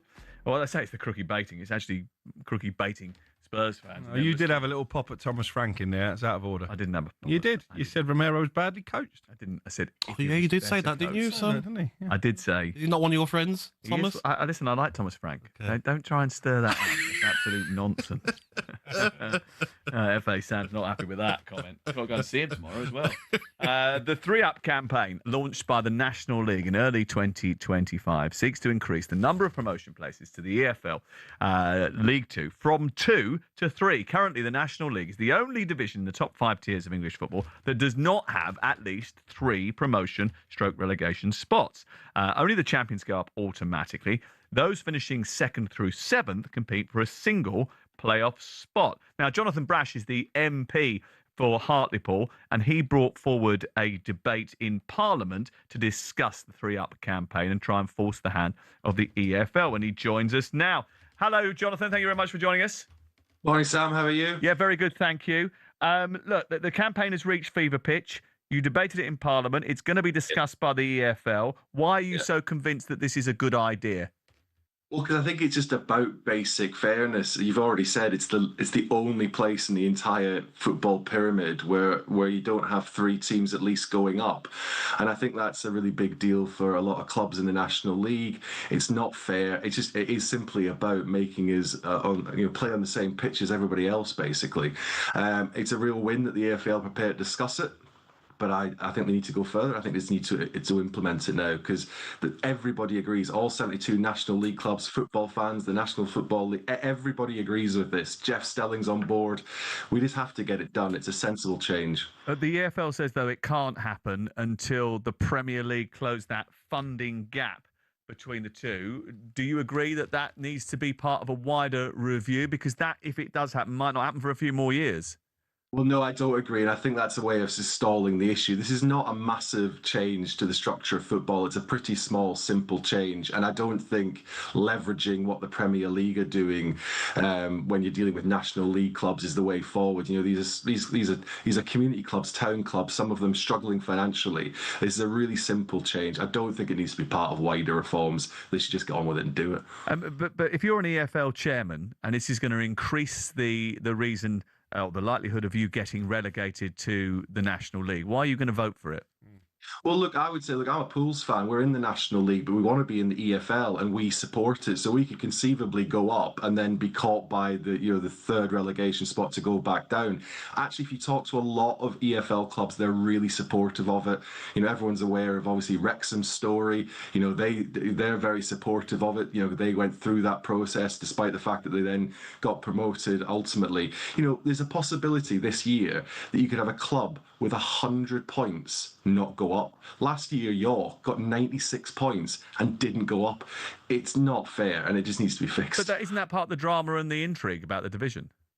Well, I just don't agree, because it's not fundamentally. I think football fans recognise fairness in a system. This isn't fair, and I think that ultimately, if it's good for every other part of the football pyramid, it should be good for the National League as well. Hold on a second. If Manchester City get 99 points and Liverpool get 98 points, Manchester City win the title. That's part of the excitement of it. It's a meritocracy. It's a game. It's people fighting it out on the pitch to get enough points to get promoted. I don't disagree. I mean, obviously, you have to draw the line somewhere, and if you've got one less point than the next guy, then you're in the position you are. But the reality is that every other part of the football pyramid, it has at least 3 promotion places apart from the National League, and I think that holds teams back who are trying to grow, who are trying to achieve, and I think that's not fair. Jonathan, I know Sam's trying to be a bit of a killjoy here, but is there an argument for going further? Is there an argument that actually there's so many big clubs now in the National League, the majority of the teams in it are full-time? Is there an argument to scrap the National League completely and just make this League 3 of the Football League? Well, I think that is a really, really good idea, frankly. But I mean, that's obviously a much more, that's a much bigger change and would take longer to convince people. But I agree, frankly. And, I think there are such big teams in this league now that it deserves a different status. Pool's are 9th at the moment. So, I'd be up for having 10 promotion places as things stand. But, Well, one of the things that is regularly trotted out is the fact that anybody who gets promoted from the National League never goes down the season afterwards. So that sort of shows the strength of the division. Or does it show the strength of the top of the division, Jonathan? Because if you look at the division as a whole, I went through the tables over the course of the last few years, and if you get down to 8th, for example, which would be a playoff place under the next system if you go to 3 up, that team regularly is closer to relegation than it is to winning the title. Yeah, look, but this is probably true across a number of leagues that there is a big gap between the top and the bottom. But look, I just mentioned Hartlepool, like Rochdale are top of the National League. We beat Rochdale over Christmas, so we're competing with the top teams. We might not quite have the points, but I think it is a competitive league, and ultimately it just should be on the same basis as every other part of the football pyramid, as far as I'm concerned. Okay, thank you very much for joining us. We appreciate it. Good luck with your campaign. Do you know when you'll be resolved? You've got the board meeting in March with the EFL. Are you getting to present that, or are they just going to do it between themselves? Well, I've written to them, and I would absolutely welcome the opportunity to present to them if they'd have me, and hopefully can convince them that this is the right thing to do. Okay, thank you very much. Appreciate that. It's Jonathan Brash, MP for Hartlepool. Obviously wants Hartlepool to be in the Football League again. I know Jeff Stelling wants that to happen. Such an elitist, as well. aren't you? I'm not trying to elitist. pick holes. Ask the question. Do you want me to just allow people to come on the show and just say their piece and not be questioned? You've got to see if they've got a good simple, debate. though, isn't it? Why not be the same all the way through? Okay. I agree with you, and I actually think it's probably a good thing. That's not my job. Is not just to agree with you, Crook. If everyone just agreed with you, it'd be a very, very strange world, wouldn't it? However, all clubs rely on revenue, right? Yes. I think we all agree on that. Gate receipts, home and away. Probably further down the pyramid you are, the less you rely on broadcast revenue, and the more you rely on people going through the gate, right? Now, as good as some of the clubs are in the National League, there's only a handful of them that have got huge attendances. Yeah, especially Southend, 9,000 average each week at Roots Hall.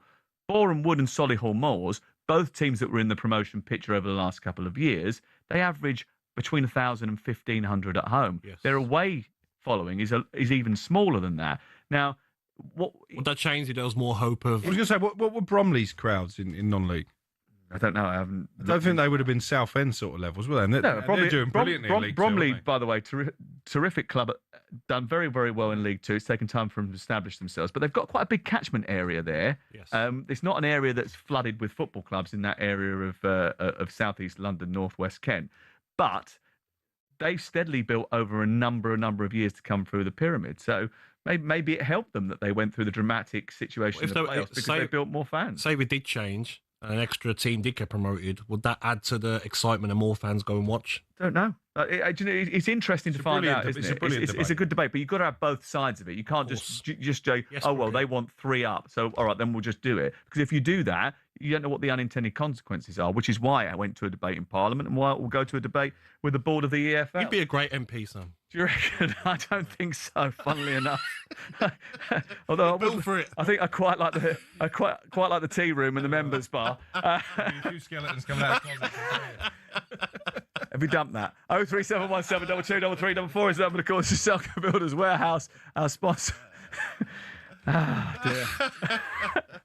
With Selco Builders Warehouse, check out this month's real deals at selcobw.com.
don't mean that, man. Okay, stop man, shouting at me. let me get the out of here, bro. I'm out of here. I'm out of here. Talking about my peoples and all that. It's hard to believe a black man than a white man. The cheated. Tell him to sue me so I can show the facts early. Because when the documentary and everything, the story come out, I'm going to show everything. Fantastic. I'm going to get all the people that know and all the people that's in the inside. He got people that the inside of him that can know. I don't about that. I'm not a Fury I don't about it. I said we didn't want to bring him up in the first place. It ain't got to do with him. Fair enough. The you talking about? And with that, he was out of there.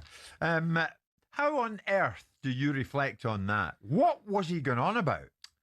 Well, look, I mean, at the time, I was a little bit embarrassed because I thought the show's coming off the rails and it was a big show and Deontay Wilder's a big name, so I'm sitting there thinking I'm a bit embarrassed by it. Then I thought, he's a bit of a tit. And then I thought, is he on drugs or something, or is this theatrics? And then I just came around to the conclusion that he's not right. He's not well. And all this ayahuasca stuff it's probably worked in reverse. I thought it was supposed to make you calm and zen-like. Listen, I didn't provoke Deontay Wilder by asking him a question that he didn't want to answer. I asked him a question about something he'd said, not something I was trying to engineer into clickbait. He called Tyson Fury a cheat. He's sitting in England. Tyson Fury, in some people's minds, is a legend in boxing. And so you're sitting in England. I thought, not unreasonable. Someone else asked him the question, and he didn't like it. And he can't answer it. So he gets all agitated and upset about it. He turns it into a debate about oppression. I mean, there's loads more that you didn't see. You know, he threatened to punch me in the face and talked about lynching and God knows whatever else. And I understand that he's got things in his life that have challenged him. But later on in the afternoon, you saw him. He went off to do some other stuff, and he was much more relaxed about it. But that looks to me like a man that's struggling with things, because there was no reason for that reaction. There was no provocation. There was no incitement. We're told Leicester's points deduction might actually help the squad. Jamie O'Hara's told us about going through the same at Blackpool and Portsmouth. Got together and was like, right, come on, let's have a go. You know, the fans deserve this. They're going through the mud right now. A lot of us probably might not be here next season. But let's, as a group, you know, let's kick on and see what we can do. The Premier League sanctioned Leicester over PSR breaches. The 6-point deduction sees them drop to 20th in the Championship, above the relegation zone on goal difference. Christian Romero is still Spurs captain despite his latest criticism of the hierarchy over a lack of transfer business. I think sometimes someone do more than one mistake, and we've dealt with it internally. Thomas Frank has no idea whether Romero will be at Spurs next season. They go to Manchester United tomorrow lunchtime, and that game is live on talkSPORT. Now, Karim Benzema's hat-trick on his Al Hilal debut puts them 4 points clear of Ronaldo's Al Nassr at the top of the Saudi Pro League. We understand Ronaldo's threatening to leave Saudi over his club's lack of transfers. With Ronaldo on strike, we've got Al Nassr versus Al Ittihad on the talkSPORT YouTube channel from 5:30 this afternoon. Andy Farrell has admitted his Ireland side was second best in all departments in Paris. Six Nations champions France got their defence off to a flyer with a 36-14 bonus point win. Matt Fitzpatrick leads golf's Phoenix Open after a run of 7 birdies in 8 holes. He's on 6 under. Our coverage of day 2 starts at 10 p.m. later on talkSPORT 2. There's more, as ever, on talksport.com.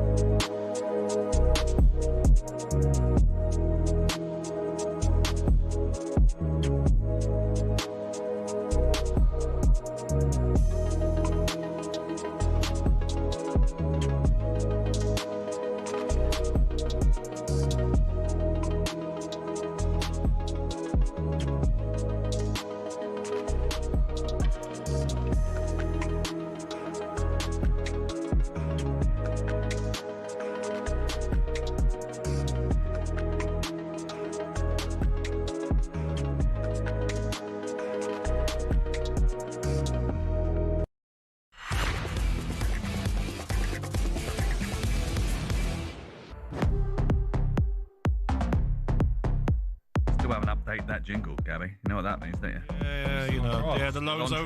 Still on trial. It's okay. I'll go and join the big podcast Cookies got. What's it called? Fiery Fridays? Fiery Fridays. What was it called? What was it called? Fiery Fridays. Did you say Fury Fridays? They've been going on about it out there, how big it is. So. Have they? Yeah. That's good. Yeah. Have you listened to it? I have, yeah. I really like it. What did you like about it? It's like the way their interaction with each other. Who is it? Who's on it? So it is Adrian Durham and Angelina Kelly. Very good. Okay. I know, mate. And what was Crookie's big fiery Friday opinion last week? It was about, well, this week is about Kurt Romero, isn't it? Crookie? Romero, yeah. What was it last week? It's not out yet, so you haven't listened to this one. But you also It's out told now, me, yeah, you also told me that you called the Etihad soulless, Sam. No, that was him. Oh. On the podcast. There's a picture of you, look. Soulless. Sam Matterface explains why there were so many empty seats at the Etihad. But you said the word soulless. That's from the All Access podcast. Oh, but I put your picture on it. But you said that. Oh, Sam. So how have I got the headline? At least the podcast getting some traction. Yeah, good. And by the way, Did you say it was you did say it was soulless, didn't you?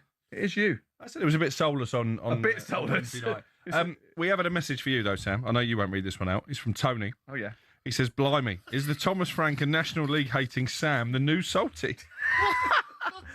Which is absolute nonsense. I haven't said anything about Thomas Frank, and I've just asked the questions. You guys, that poor MP, all right, grilling.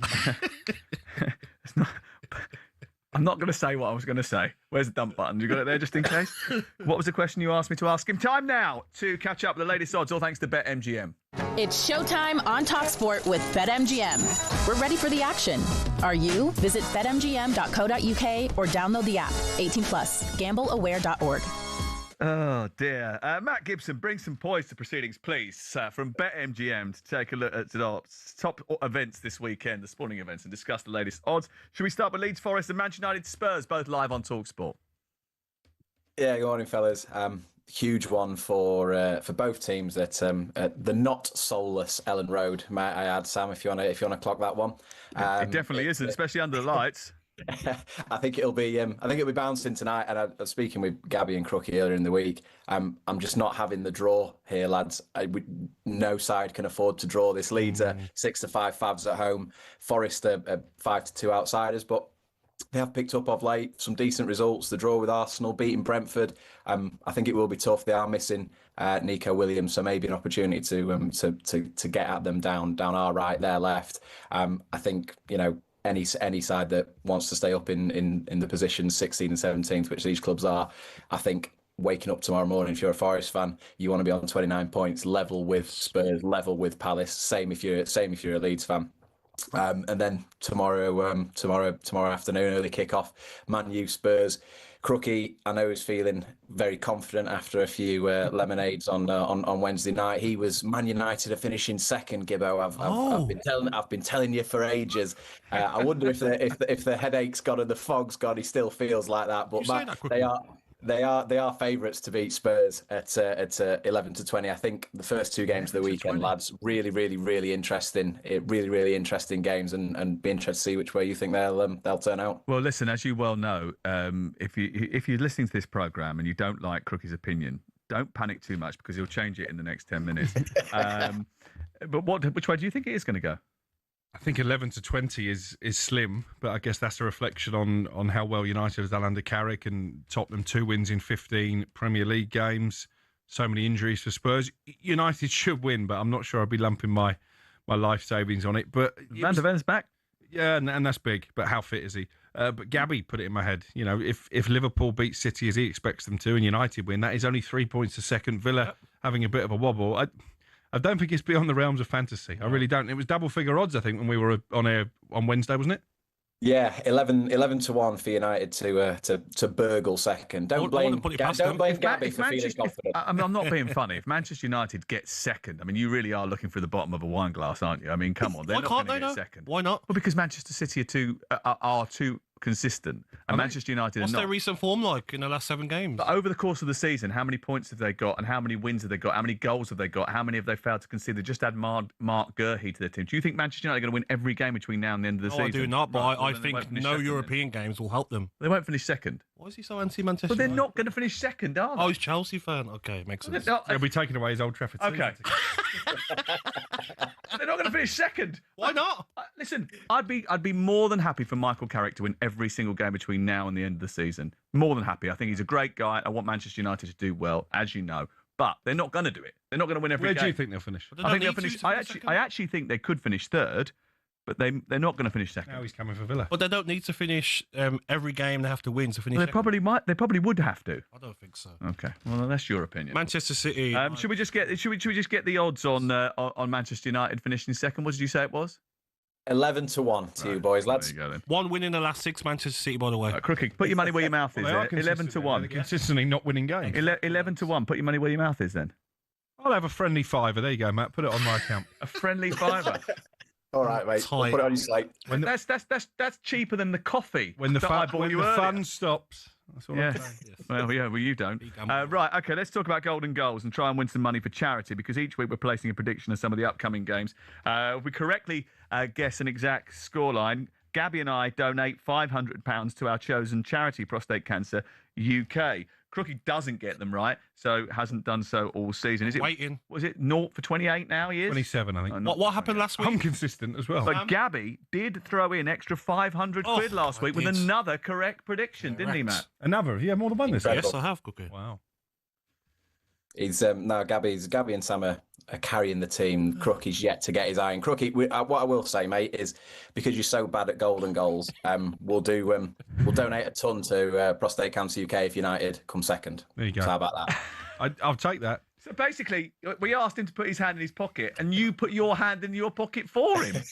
So wait till This This is just the Crookie's But world, Sam, isn't it? I think it's quite worrying that someone of Crookie stature and the Chief job football that he correspondent, does, yeah, to not get any in 27 is quite worrying, Crookie. Doesn't mean I've not got correct results. I've just not got them bang on. Well, the job is to get correct score. Yeah, exactly. It's hard. It's not, mate. Some of us done it more often than you have. I'm confident this weekend. I'm confident. What we got this weekend then, Matt? All right, Sam, we'll take you to Arsenal, Sunderland. One apiece, first time round, I think, at the Sol, but Arsenal pretty decent at home. Yeah, I think Sunderland have won one of their last 28 games against Arsenal. Their record against Sunderland is particularly impressive. They don't usually lose at home, as we've seen. One defeat in 19 over the course of the season. So I'm going to go for Arsenal 2, Sunderland 0. Yeah, I mean, Arsenal, I don't think they've lost a league game to a newly promoted side in 43. So definitely one for the Acker is Arsenal based on the stats, and 2-0 is 17-4. With Gabby, I think this is quite a tricky one to call, Gabby. 9th versus 10th. Fulham, Everton is what we'll give you this week. Bit of a test now you've got your eye in. Yeah, I feel like for both teams, a win for either team can get them top 7 if results go their way. Similar results as well in their last 6 games. Only 2 wins for both teams. I'm going to go 1-1 draw. I feel like it'll be a tight game, and Everton maybe a late equaliser again. Yeah, I mean, three of Everton's last 4 have ended one apiece, I think. So 24-5 for that. And, calling the draw last week, Gabby, there's no reason why that one can't come in again. I'm on a roll. I'm on a roll, mate. It's what I do. It's what you're meant to do in this job. You're meant to understand what the scores are going to be. And then the big man for the big game, the big occasion, Crookie, Liverpool City. What do you reckon, mate? Come on. Take your time. Well, I'd rather have Arsenal Sunderland, because he's halfway there already. We know Arsenal are going to win. It's by how many? I've gone 2-2. I know Gab thinks that Liverpool could turn Man City over. I think City are capable of exploiting the deficiencies that still are there in the Liverpool defence. I think it'll be an entertaining game. Again, a draw doesn't really do much for either team, but I've gone for the 2-2. Do you have a lot of goals in this? Because I think recently it's kind of flattered to deceive a little bit. This game 2-2 actually happened back in October 21, and then again in April 22, but at the Etihad. I found this game as kind of not really delivered the goals. It's interesting to see. You think there'll be 4. And well, last week he thought that Liverpool Newcastle was going to be 0-0. Maybe just go the opposite, Crookie. If you think it's going to be a tight affair, then there's probably going to be goals galore. 17-2, Alex, for your correction, mate, and we'll wish you all the best to break it up this week. Good luck, Crookie. Good luck. I'm looking forward to being there, sitting next to him when it's 0-0. Super Bowl 16, New England Patriots against Seattle Seahawks. We're watching this together as well. We've got a little Super Bowl party planned in the basement on Sunday night, Crook and I. It's in Santa Clara, California. That's not where the basement is. Sounds wrong. The basement was in California and not in Didsbury. Hey, don't give away the location. Matt, what's happening? Who's going to win it? I'm just checking my phone, and I've not been invited to that. You're more than welcome. You're more than welcome, but you have to bring a bottle of whiskey and a pizza. It's all right. We'll take you to Cheltenham and the darts and all of that, lads, and you just have your private party in Disney. I wasn't invited to Cheltenham. Have you been invited to Cheltenham? It's noted. Oh, okay, go on. Well, we have been invited. The referee's doing his best to kibosh it, but I think we're going to be there. I think we're going to be there. Anyway, Super Bowl. We're going off topic. Yeah, 11:30 in your basement is when it kicks off. Sam, the Super Bowl. I think this is kind of one I don't think fans expected pre-season. We thought the likes of the Chiefs, the Eagles, the Ravens, the Bills, Packers, they'd be up there. But fair play to the Seahawks and the Patriots, both identical records, 14-3 in the regular season. A little bit of a clash of styles, I think. Seahawks more akin to sort of running the ball rather than passing. I think the league table never really lies. These guys have got identical records. Seahawks are big favourites. The Pats could have the upset, but I think if people are wanting a decent sort of bet build, I think Seahawks to win the game over 48.5 match points. The quarterback Sam Darnold to throw over 200 passing yards. He's done that 12 out of 17 games in the regular season. Then because they run the ball so much, Kenneth Walker as an 8-time touchdown scorer. Those that 4 times going out about 4-1. Sam, but I'll take your expert opinion on where you think it's going to go, mate. Defenses might be on top. I think. I don't know. We'll see what happens. On Sunday night. But these two were not fancied at all. Long, massive odds for both of them to win the Super Bowl at the beginning of the season. So I think it's a bit of a surprise anyway. Thank you very much. Appreciate it. Cheers. Can I get one more thank you for my prediction last week? Well done. Round of applause for Gabby. £500 Prostate Cancer UK. Well done. Gabby Agbonlahor. Thank you, guys. Well done. Thank you very much. That was a look at the latest odds. All thanks to BetMGM. Visit betmgm.co.uk. Download the app. And it's 18+. BeGambleAware.org. It's showtime on talkSPORT with BetMGM. Keep things golden with responsible play at betmgm.co.uk. 18+, gambleaware.org.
Let's go to Joe, who's a Liverpool fan. Right, Joe? All right, Joe boy.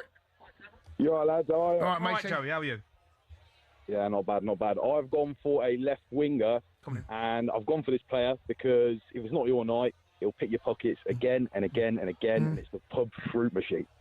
Oh, the old fruit machine. Mate, the back line, we've got a doorman, we've got carpet and a fruit machine. Mate, this is the stiffest. He wants him as a left winger. Oh, you said left wing? I thought you said left back. Fruit machine, left wing. Oh, he's not getting past anyone. What, the fruit machine? I mean, modern day wingers, they're quite tall, lanky. I mean, look at Cody Gakpo, for example. Yeah, but I wouldn't describe Cody Gakpo as a fruit machine. I mean, you pick your pocket. You wouldn't, would you? Oh, the slot machine. Yeah, oh, the old slot. Oh, see, you might change. Yeah, the fruit machine, though. No, wait, listen, I'm having him. I'm not sure he's a left winger, mate. Well, yeah.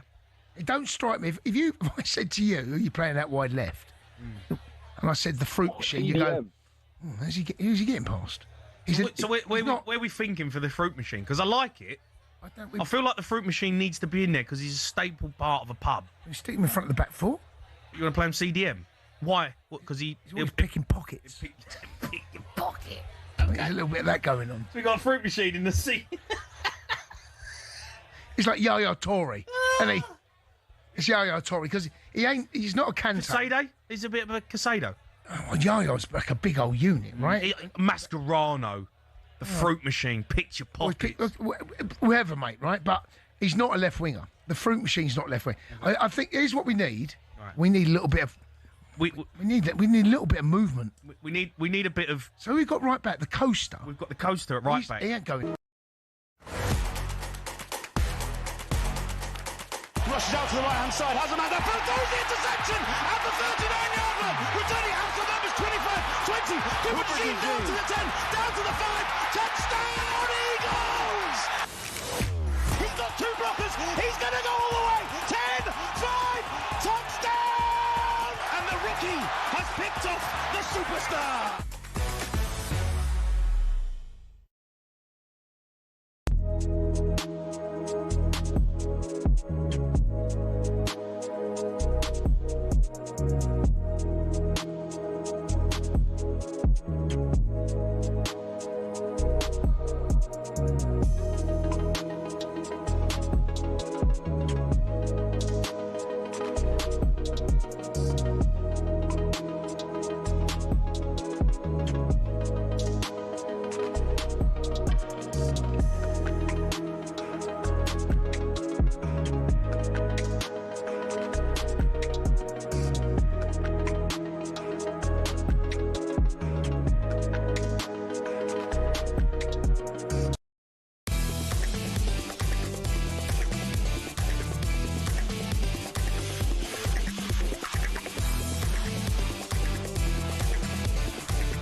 To South Africa with the Barmy Army on talkSPORT.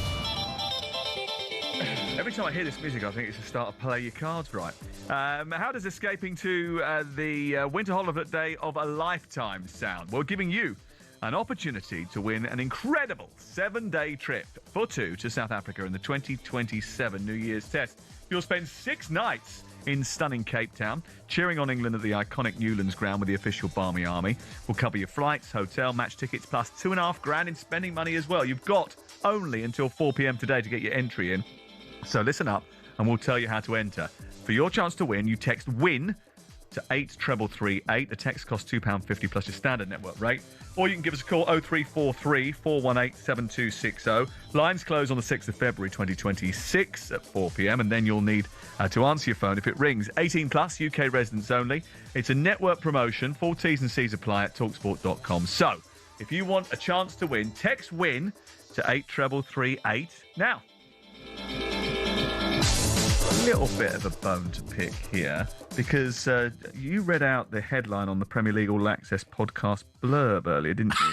And it suggested that I had said that the Etihad was soulless. There you go. Now, actually, what happened is that the Premier League All Access podcasts, we discussed the ticket allocation for the Carabao Cup final, and we both said that they would sell that out, Manchester City, but we were a little bit worried that they didn't sell out for the semi-final. Yes. And then I caveated that and said, well, I'd been talking to Manchester City fans who had explained that the ticket prices were not reduced for the semi-final, and that's probably why, when the cost of living, that's why we had the situation. In fact, both of us defended them. We did. So when it says, the headline says soulless, one, I didn't say that, you said it, and secondly, it's actually us sticking up for them. So I think that might go down as a little bit of clickbait, maybe. I don't know. Why would you call it soulless, though, Cookie? I said it felt a bit soulless. It was a bit empty. But I mitigated that and said the tie was pretty much done. It was certainly done after they scored after 7 minutes. Yeah. And it's an expensive the game went away. Have they been spoilt, though? Well, we also mentioned the fact that it was the 23rd time under Pep that they're going to a final, or to Wembley. So yeah. Thanks for clearing that up, Sam, so everyone. No, well, it's available on the talkSPORT app if you want to listen to it in detail, or from wherever you get your podcasts from. It's on YouTube as well. Sam's a nice guy. The referee doesn't look very impressed. He's gone off running order again. He's never happy. Look at his face. Look at his face. I tell you what. He's not going to be happy this morning. Ireland, that is for sure. Ruthless French side inflicted more pain on Ireland as the Six Nations holders opened their title defence with a bonus point victory at the Stade de France. Attention now turns to tomorrow's action as the remaining 4 sides get their competition underway. And talkSPORT's Alfie Reynolds has more.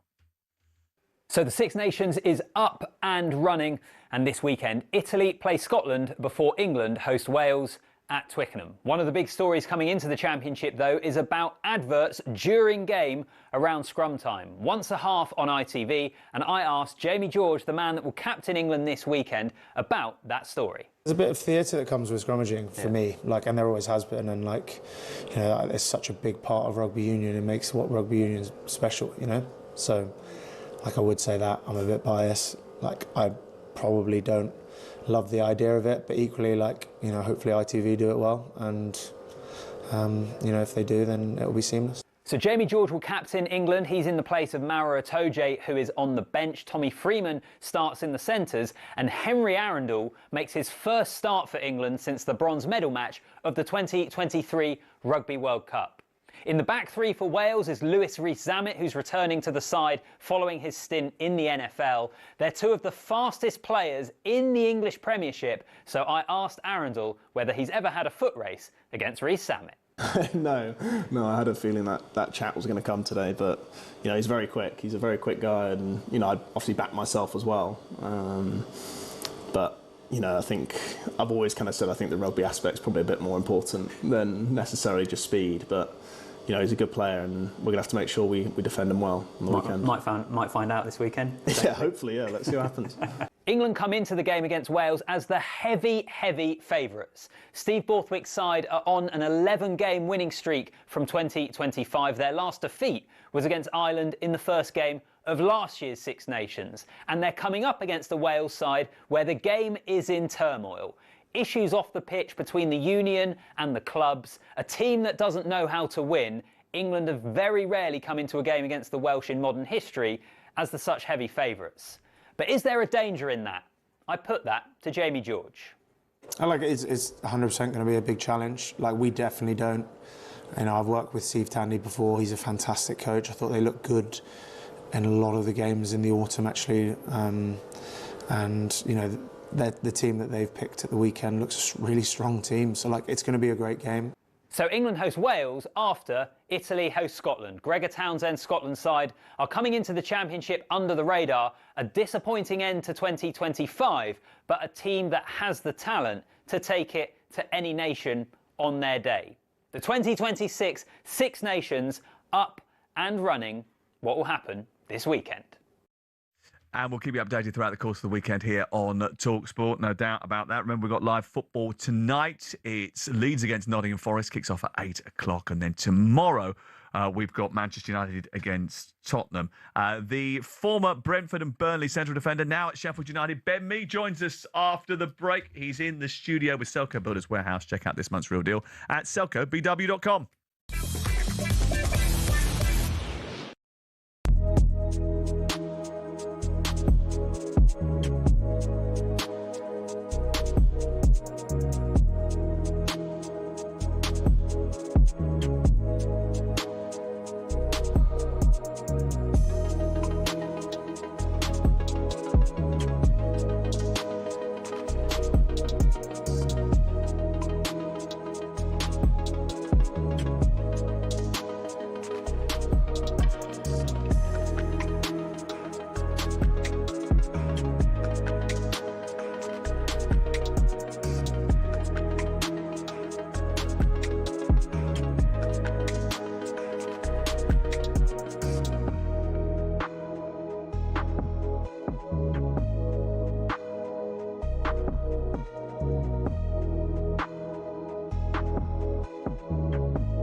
Arnie was talking about style of play rather than trophies.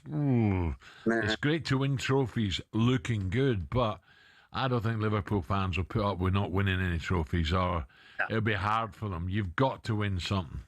Oh, absolutely, 100%. And you know, with the money that they've spent as well, I mean, you've always got that thing, which is you've got to win something. You rightly say. I think that with them is that, you know, good result against Newcastle. Yeah, take it all day long. But as I say, we're still looking at, you know, what's it going to be at the weekend.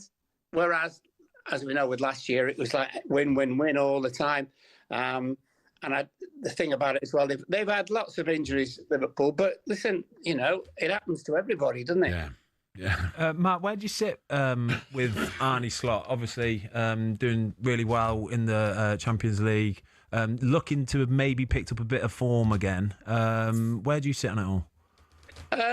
He's one of those who's I think you know when you see his press conferences and you look at him, I think he talks a bit too much. which probably sounds ridiculous, but it's what if you have to consider with the previous manager, who was obviously absolutely brilliant, and it's difficult in times to kind of follow him. But we won the league last year, and it's always difficult the next year to win the league again. And he's had that, but he's had lots of injuries. I just feel if you ask the majority of Liverpool supporters, they'll tell you that when he changes it, it doesn't exactly make it any better at the moment. So. talkSPORT Sports Update, powered by the Nissan Van Range. Commercial vehicles that go the distance for your business. Search Nissan Vans or head to your local Nissan Van Centre. With your headlines at 12:01, I'm Nick Ellaby. Good afternoon. Eddie Howe's told reporters talk he could walk away from Newcastle at the end of the season is news to him. He's just in there doing his best every day. Try and be the best version of myself to inspire the team to win games, and that's the only things in my thought. I don't tend to look too far ahead, and I have done. I try and prepare and plan for the club to move forward in every sense. My individual future's not really relevant. Meanwhile, Anthony Gordon will miss the Brentford game tomorrow. He's got a hamstring injury. With James Milner about to equal the Premier League's appearance record, a former teammate says he's on a par with Cristiano Ronaldo. Somebody who does things so professionally, is so precise in everything he does, and that's what James Milner is. There's no surprise he's got to the age he is and made the appearances that he's made, that he's about to break it. I think it's incredible. What a career, what a guy. Ben Foster's told us Milner is always the first one in and last one out at training. To be fair, Ronaldo's not behaving that professionally at the moment. He's due for talks with Saudi Pro League officials and refusing to play over concerns about Al Nassr's lack of transfers. Here's our reporter Ben Jacobs. And there's even talk one day, as clubs continue to be privatised, that PIF might sell to Ronaldo and he could end up owning Al Nassr and then, of course, spending his own money. But for now, talks are centred around clearing the air. And Snoop Dogg's been asking for selfies with Team GB's curling team, who are absolutely flying at the Winter Olympics. Jen Dodds and Bruce Mowat made it 4 wins from 4 by beating Sweden. Mowat says Snoop Dogg's selfie request means he's feeling pretty good about himself. More at talksport.com. talkSPORT News. Are statin pills as dangerous as advertised? And it's the sentencing of the so-called Suffolk Strangler today. More from the news team at past. talkSPORT weather with QuickFit, your go-to destination for quality tyres from great brands like Continental. Visit your local centre or quickfit.com and book today. Mostly cloudy as rain showers move northwards through the day. Sunnier spells only likely across northwest Scotland.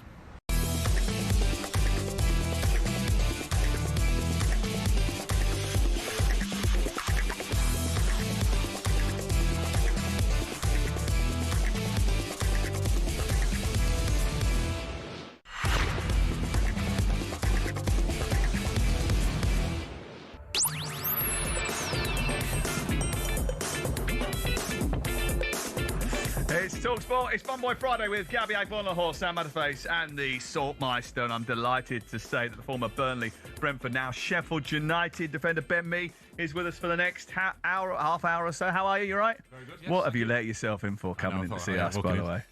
I mean, they're in playful mood today, by the way. We're just settling some scores. What do you mean you're settling in some Turning scores? the tables, aren't we, Gabs? Yeah, but he's not been nice about City, has he, Crookie? So maybe give him a little kick under the table, Ben. Yeah, we'll see what.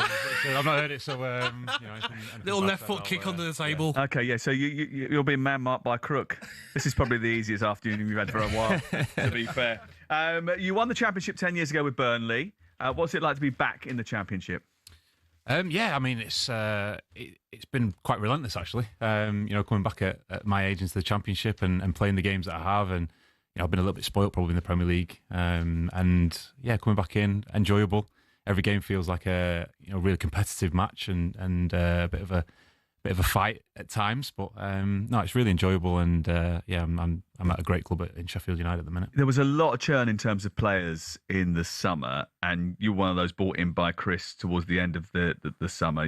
I mean, you brought obviously a little bit of experience and stability. How have you found it going into that dressing room? Yeah, well, I actually came in before Chris. With Ruben. But no, it's been good going into the dressing room. It's a young dressing room, as a lot of them are around football nowadays. Looking at them, but no, it's been good to see what the club's like. I've played against the club a lot of times, and and know a lot about them. Had a lot of games up against them, a lot of battles, and yeah, it's great to be a part of it now. And it's a really good club, great fan base, and yeah, it's been good to be a part of it. You say there's a younger dressing room element to it, but there's a few wise old heads in there. Pat, Tom Davis.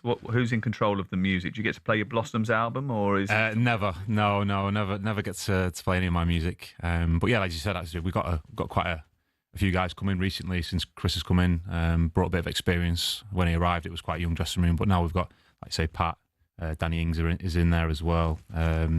Jared Riedevald's in there, and there's a few other boys that have come in recently as well that have got a bit of experience. So it's turned into a really strong dressing room. Well, has it changed since the last time you played in a championship? Of like more competitive now? Every game you've got to be at it, otherwise you can lose against teams that are lower in the table if you're in the top half. Yeah, I think it's always been competitive, hasn't it? The championship's renowned for that, I guess, being like that as it is. I think this season there's probably not as many teams that are running away with it as previous years. It's probably pretty even across the board. Coventry have done really well. Ipswich are up there, and Middlesbrough also up there, who we play on Monday. But yeah, I don't see many teams sort of running away with it. I think that makes it more competitive. You see the teams up there now that are sort of been at the bottom of the table, near the bottom of the table in the early parts of the season, that are starting to drift up, the Wrexhams of the world and things like that. So it's a really interesting league, and it'll be interesting to see where everyone's at the end of it. Does the fact that Chris has come back in and managed to change the direction of travel, and what Martin O'Neill is doing at Celtic as well, prove there is still room for sort of old school managers in the modern game? Absolutely. Chris has come in, sort of coaches the way he's coached his whole career, and basically got us working hard, got us running, but also we can play, but we want to win games. That's the first and foremost thing. We played to win games. We played Ipswich recently, and they were moaning a little bit after the game. Their captain was moaning at us, not playing the type of football that they wanted to play, and we knew that how to get about them, and we ended up doing a job on them, and they weren't happy with that, about the way we went about things, but. We won the game, and that was our game plan to go and do that. And against the lesser sides, we probably played more football. Well, it's interesting, isn't it? As if you're going to turn up and play the way they want you to play, so that you can beat them. Your job is to go there and disrupt, right? It was bizarre comments. They were sulking a little bit because they didn't get the result and the way it went, but that's football. You talk about Chris Wilder. We love him, obviously. He's a great guy to be around. We spent some time with him. What's he like to work for? I mean, we keep saying he came back, but he was only away for about 20 minutes, wasn't he?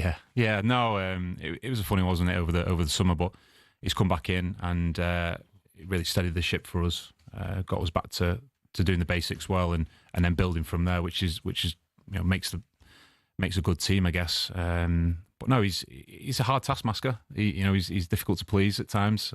He loves the club very much, and he's always on to us about how much it means to people around the town and everything like that. So he certainly gets that message across. Well, I've got to ask you about Calvin Phillips, because he's had such an amazing career, outstanding player. But his last league appearance was in the Premier League for Ipswich on May the 18th. And since then, he's only played 8 minutes in the Carabao Cup in September.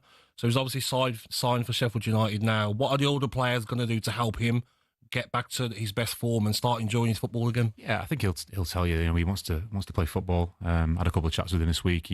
He's coming. He wants to play football. We want to get him up and running as quickly as possible.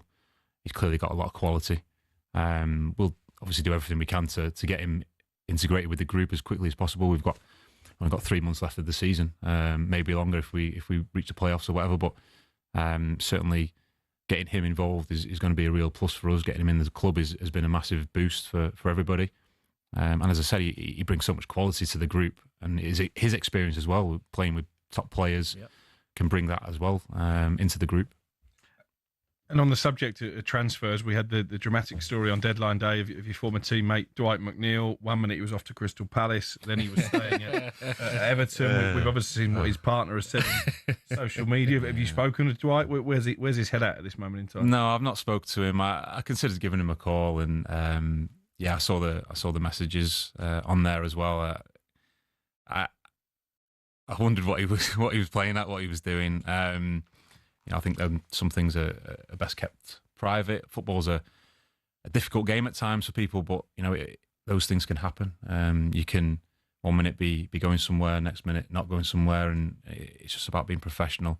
Players are part of a business, and clubs look at things a little bit differently to maybe than what we look at it as a player emotionally and all that goes with it. But yeah, he's a great lad. From Simon Jordan on this show. I believe so. Yeah, I believe so.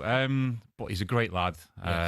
He's such a good kid. Probably a little bit more context around it, isn't there, with the fact that Megan had such a bad illness and he had to spend a lot of time looking after her, and I think they felt as if that they were going to have a completely new life somewhere different and start again, and then that was dragged away at the last moment. So I think there's a little bit more context to it than just the footballer's move falls through. 100%. They've both done a lot for each other. Dwight's been there for Megan a lot over the years, and yeah, he's such a good lad, and I hope he can get his head down now, get over this, and have a really good end to the season, and then see what happens for him. It can work both ways, can't it, as well, though? How many times the players last minute change their mind? Their agent might say, I'll get you a better contract here, we're not going to sign at this club. So hopefully he gets back to playing at Everton, because when he's at it, I mean, that left foot of his, something special. Yeah, he's a fantastic player, and he's shown that. And yeah, like you say, his left peg is fantastic. And like you said, I want him to do really well now, and show people that he's still sort of committed to Everton, which I'm sure he is. And as I say, he's a great lad, and hope he does well. On the subject of footballers and social media, what did you make of the Christian Romero tweet on deadline day, or the Instagram post? Because we've had a lot of debate about it this morning. Tottenham fans seem to be backing their captain. If you were a teammate of his, how would you react? Yeah, I haven't actually seen it. I'm not going to lie. He basically called the board a disgrace because they hadn't signed enough players. Right. Okay. Yes, but I think sometimes you need to look at yourself as well and the job you're doing on the pitch. He's been sometimes a little bit erratic on the pitch for his teammates, and as a captain, you need to be that calm head, that steady head. I think, having been one myself, you need to be that sort of role model, I guess, for the group. And yes, you can be frustrated with people. Keep it in house. Keep it in house, yeah, for sure. Once you let it get out there, it just kind of creates a little bit of a commotion that probably nobody needs. I'm sure the manager doesn't need it at the minute, and just keep it in house and have discussion amongst yourselves. It doesn't need to be aired. Everything doesn't need to be aired all at once. I think there's times as well, isn't there? You look at the problem at Sheffield Wednesday and how Barry Bannon's gone about it when he's been there, and he's come out and spoke when members of staff aren't getting paid and stuff. There's times to come out, isn't there, and speak, but the problems that Spurs are having when they've got so many good players available still, just keep it in-house. Let Thomas Frank deal with that. Yeah, for sure. Because Thomas Frank has obviously been asked about it. He was quite diplomatic in public. In private, would he have been fuming with his captain, you think? I think so, yeah. I think he would have been fuming. Does he do fuming? Not. He does sort of quiet fuming. Scandinavian fuming. Yeah, he doesn't shout and bawl, but he will drag you in there and have a word for sure. He's not. Because you were with him for how long at Brentford? 3 years. 3 years. How many times did he blow his top during that period? Once or twice in the dressing room, but for sure, there were times he would drag players into the office and let them know. But in his way, he's not a shouter and baller. But in his way, he's more than willing to sort things. Well, what do you think about him making the step up to being the Tottenham manager? Because it is a step up, isn't it? I mean, although you look at the table and Brentford are 7th and Tottenham are in the bottom half of the table, there's more scrutiny. Yep. There's a lot more noise around the place because it's a bigger football club. So how do you think he's going to handle that? I think he's got all the tools to handle it well. I think he has handled it well. Obviously, the results haven't gone so well at the minute, but I think he, looking at the game on Sunday against City, the players are still working really hard for him. Second half, especially, you could see they're still running for him. You kind of look at that as signs of, they're still with him at the minute. Obviously, like you say, the club is a lot bigger than Brentford at this moment in time, and there's a lot more scrutiny on him, and he will be, tested with all those things. But he's a fantastic manager. I've got a lot of time for him. Really enjoyed my time with him, and I fully expected him to do well moving forward and stepping on. I think, like I say, results haven't gone to plan at the minute, but I think giving him a bit more time, he will. What's he like at half time? Say if the team had a bad first half, is he a shouter in half time? Was he calm and try and help the players understand what he wants from them? Yeah, very calm. I think you may have seen some bits on social media about his half-time talks and his full-time talks. He's very calm and assured and very sort of direct with what he's saying. He very rarely shouts and balls or digs anyone out. He's more sort of structured in what he's saying. Okay, we've got Ben Mee in the studio with us for a little while longer. He's currently at Sheffield United, formerly played at Brentford and at Burnley. Gabby's given us a little insight, I think, into the way he used to conduct contract negotiations, threaten to go somewhere else, pull out last minute and get a better contract. Is that what you used to do? I didn't go anywhere else, mate. I know. Because maybe I'll threaten to leave. Because you threatened it, yeah. Of course. Yeah, good idea. You know the tricks. Yeah, well, you just gave them away. This is talkSPORT. Sam Matterface, Alex Crook, Gabby Agbonlahor with Ben Mee. We're here through till 1 o'clock this afternoon with Selco Builders Warehouse. Check out this month's Real Deal at selcobw.com. If you want to get involved, you can send us a WhatsApp. It's 03717 223344.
I mean, arguably, Crook, it could have been a lot worse than this, couldn't it? We thought it might be. This was an additional charge. There was an additional charge for a failing of an obligation to provide full, complete and prompt assistance to the Premier League. Let's be clear. They tried to use a loophole to stop getting an earlier points deduction when they were in the Premier League. Leicester said it was disproportionate, but did they get off lightly?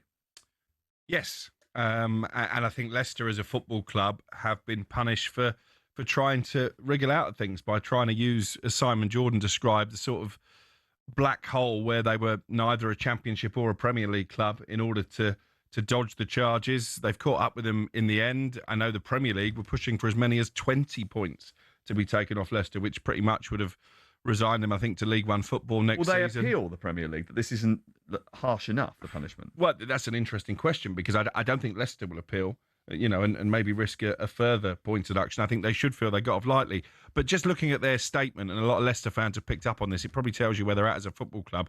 There was no real contrition from Leicester. They're still trying to play the victim for the fact they breached PSR rules to the tune of nearly £21 million. They've brought a lot of this on themselves. They've made bad decision after bad decision. They've hired and fired managers with too much regularity. They've sold players, but replace them with players who aren't up to standard. And that's why we're now in a situation whereby on the 10-year anniversary of Leicester winning the Premier League, defying those odds of 5,000 to 1, 10 years to that very day is the last day of the Championship season. They could find themselves in the third tier. But hold on a second here. This all unravelled when Brendan Rodgers was in charge. Rushes out to the right-hand side, has a man there, throws the interception at the 39-yard line. Returning out to numbers 25, 20. Cooper Jean down to the 10, down to the 5. Touchdown, Eagles! He's got two blockers. He's going to go all the way. 10, 5, touchdown! And the rookie has picked off the superstar.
1.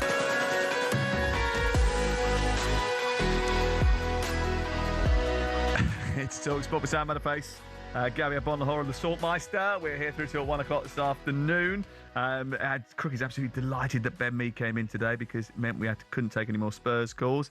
Sheffield United against Middlesbrough is live on Monday night on talkSPORT 2. Mark Wilson and Neil Redfern doing the commentary on that on talkSPORT 2 on Monday night. A big game, actually, isn't it? Because Middlesbrough have started to put a run of results together under their new manager and got themselves very much up there alongside Coventry City. Yeah, I think last 15 games we're both joint top of the form table, so it's a good clash. Obviously, we're mid-table at the minute and they're up there, but in terms of form, I think we're pretty similar. So it should be a really good game. Yeah, looking forward to that. You played for Sean Dyche for years. You went to Thomas Frank, more sort of different sort of data-driven, expansive system. It's two very different systems. In a modern game that feels increasingly obsessed with defenders who play the ball out from the back and what they can do with their passing range, do you feel that the art of defending, blocking, positioning, psychological intimidation, winding up forwards, blocking, positioning, all that kind of stuff is being lost or just repurposed? I think some of it has been lost. I think some of it's still there as well. Look at my good mate Tarky at Everton, who loves to still block and defend and do all those types of bits. But when I see defenders sort of turning, twisting the body, not wanting to get hit by the ball, it's a little bit frustrating. I know if I was a manager, I'd want them to stand tall and take blocks and take shots. But yeah, the defenders are, I guess, it's sort of changing in the way managers want to play, build up from the back, and that is an important part of the game as well. And I can see the benefits of it as well. Do you like the trend this season of more sort of long balls into the box, big throws? Do I like that? I think it slows the game down a little bit with all the long throws. I think it gets a little bit frustrating sometimes, especially for fans when the ball's out of play for a little bit too long. As a defender, do you relish the ball coming into the box like that? You'd rather deal with that than someone running at you or trying to go down the channel? I think that's a perception of me that maybe like... I know, but I'm just asking. What defenders like? No, I mean, you defend in different ways, don't you? You defend in different ways. Obviously, going and winning a header and all that is great, but also... a good piece of defending when you're one-on-one or when you got to move your feet and get a block in or get a tackle in. That's the real sort of art of defending, I guess. Just in case you thought we were, Brentford fan Adam has got in touch. Says, whatever you do, don't underestimate Ben Mee's ability to play the ball out of the back. His technical ability is supremely underrated and shows how good he is in that respect when he was at Brentford. Didn't sound like it from your question, though. Exactly. A little bit naughty, that one. It was a little bit naughty, yeah. If you ask the question, it doesn't necessarily mean it's loaded with opinion. We're not all like you. Who sent that? Sorry. Adam, the Brentford. Thanks, Adam. Appreciate that. Ben, have you ever played with another centre-half or right back or left back who didn't want the ball from... because when you see teams play from the back now, there's no room for error. Yeah. One bad touch into goal. I mean, I'm not going to dig anyone out, but I think you can tell when players want the ball and when they don't want the ball. They go hiding, don't Stand next to the striker. Stand next to the striker or stand a little bit too high so you can't quite fire that pass in and sort of get it round the defender. You can tell us names. I won't tell anyone. No, I won't do that. But no, going back to that message. Roberts is calling. Yeah. But going back to that message now, I think that's something for me when I went to Brentford. I'd been at Burnley for so long, then I went to Brentford and I felt like it was a way that I could actually do all the bits of the game as well. Obviously, with your question, I didn't show it that much, but no, I played under two different systems. He settled in. But I think people like maybe watching me week in week out would see a little bit of a more of that side of me. I know Brentford don't get the coverage probably what the top teams get, or at Burnley either we didn't get the same coverage, but hopefully. People did see that a little bit. I wasn't just a head it and kick it kind of person. Who did you model yourself on as a youngster? Who was your sort of footballing hero growing up? I like John Terry, fantastic defender. And yeah, growing up, Vincent Kompany was at City when I was there, so I watched a lot of him, trained with him, worked with him. Admired the way he defended, but he had a lot of things that I didn't have. He was built like he was massive, quick. So I had to kind of adapt my game to a little bit because I was never that fast. I was never that big or strong. So I had to sort of use, I guess, other parts of my brain. I thought John Terry was a clever defender. He had most things. He had pretty much everything, but he was clever and got himself into really good positions. So I'd always, look at that and see where he was position himself in certain scenarios. What do you think? What was it like coming through at Manchester City at that time that you were coming through? Because it was a period where the club was changing, wasn't it? And maybe if you had been there, 3 years beforehand, you might have been the central defender for the next 10 years. Yeah, exactly. I think there was a group of lads, sort of Michael Richards, Nader Manua, just before me that were coming through. Michael Johnson and players like that. I was just after that. The club started to sign players like Robinho was the first one coming in, and then Tevez and Adebayor and Company himself. At that point, when you're in the academy or you're in the youth team, you're about to come through, and you see these things happening. Are you genuinely excited because you've been associated with the club for such a long time, and you think, "Wow, this place is going places," or are you sitting there going, "Oh, this is just my luck"? I was excited. I was training with the first team every week, learning from them. Obviously, it was going to be difficult to get any games, but from my perspective, I kind of wanted to go out on loan. I think I saw that early on that was going to be my path, but I stuck around actually for a lot longer than I thought. You played in the League Cup, didn't you? Yeah, I played in the League Cup and enjoyed that. Enjoyed my time training with them, but ultimately, it was to go out and get some experience and go out on loan, which a lot of players do nowadays. Some stay a little bit longer. A lot of players at City now are getting the chance. Nico Riley is there doing really well, playing. He's a fantastic player. Other players as well are getting their opportunities, which is fantastic to see. You mentioned Vincent Kompany there. There's a lot of talk that maybe this could be Pep Guardiola's last season at City. Would you? It's not like every year. Would you? Well, yeah, it does seem to be. But if it does come to it, would Kompany be the man for you to take over? For me, he would be a fantastic appointment. Yeah, I think he's doing a great job at Bayern. To prize him away from that, maybe bit too soon, maybe for him. I don't know. Yeah, probably a bit too soon. But he's doing a fantastic job. He did a great job at Burnley. Probably just lacked the players maybe in the Premier League to do what he wanted to do. Bayern obviously saw what he was about, and he's doing a great job. But for him back at City would be a fantastic appointment. Yeah. Can I ask quickly about Keith Andrews? If Brentford do finish in the top 7, they keep this up, could he be probably deservedly get manager of the season? He deserves a lot of plaudits, doesn't he? Of course, they're doing. Those that were really sceptical about him at the beginning. Any names? I think you'll find most people. Speak for yourself, Alex. I didn't. Yeah, no, did I? Cookie. Do you think though, Ben? He's what he's doing there at Brentford. The players that have lost, Wissa and Bumo, he's doing Ben Mee as well. The players that have left, he's doing a great job, isn't there? Yeah, fantastic. The critics were out in force in the summer in the appointment of him. But myself, I knew the squad. I knew what they were like, the players they had. Even after Wissa, Brian went, Norgaard's gone. Obviously, the skipper, who was the heart of that midfield for so many years. And it's an amazing amount of players to lose. Mm-hmm. Yeah, but not only that, obviously the manager went, but there's been like 10 staff gone as well. Yeah. All the backroom staff. He was the last man standing, wasn't he? For that pretty much, staff? Yeah, he was. Yeah. You had a pop at him. Outrageous.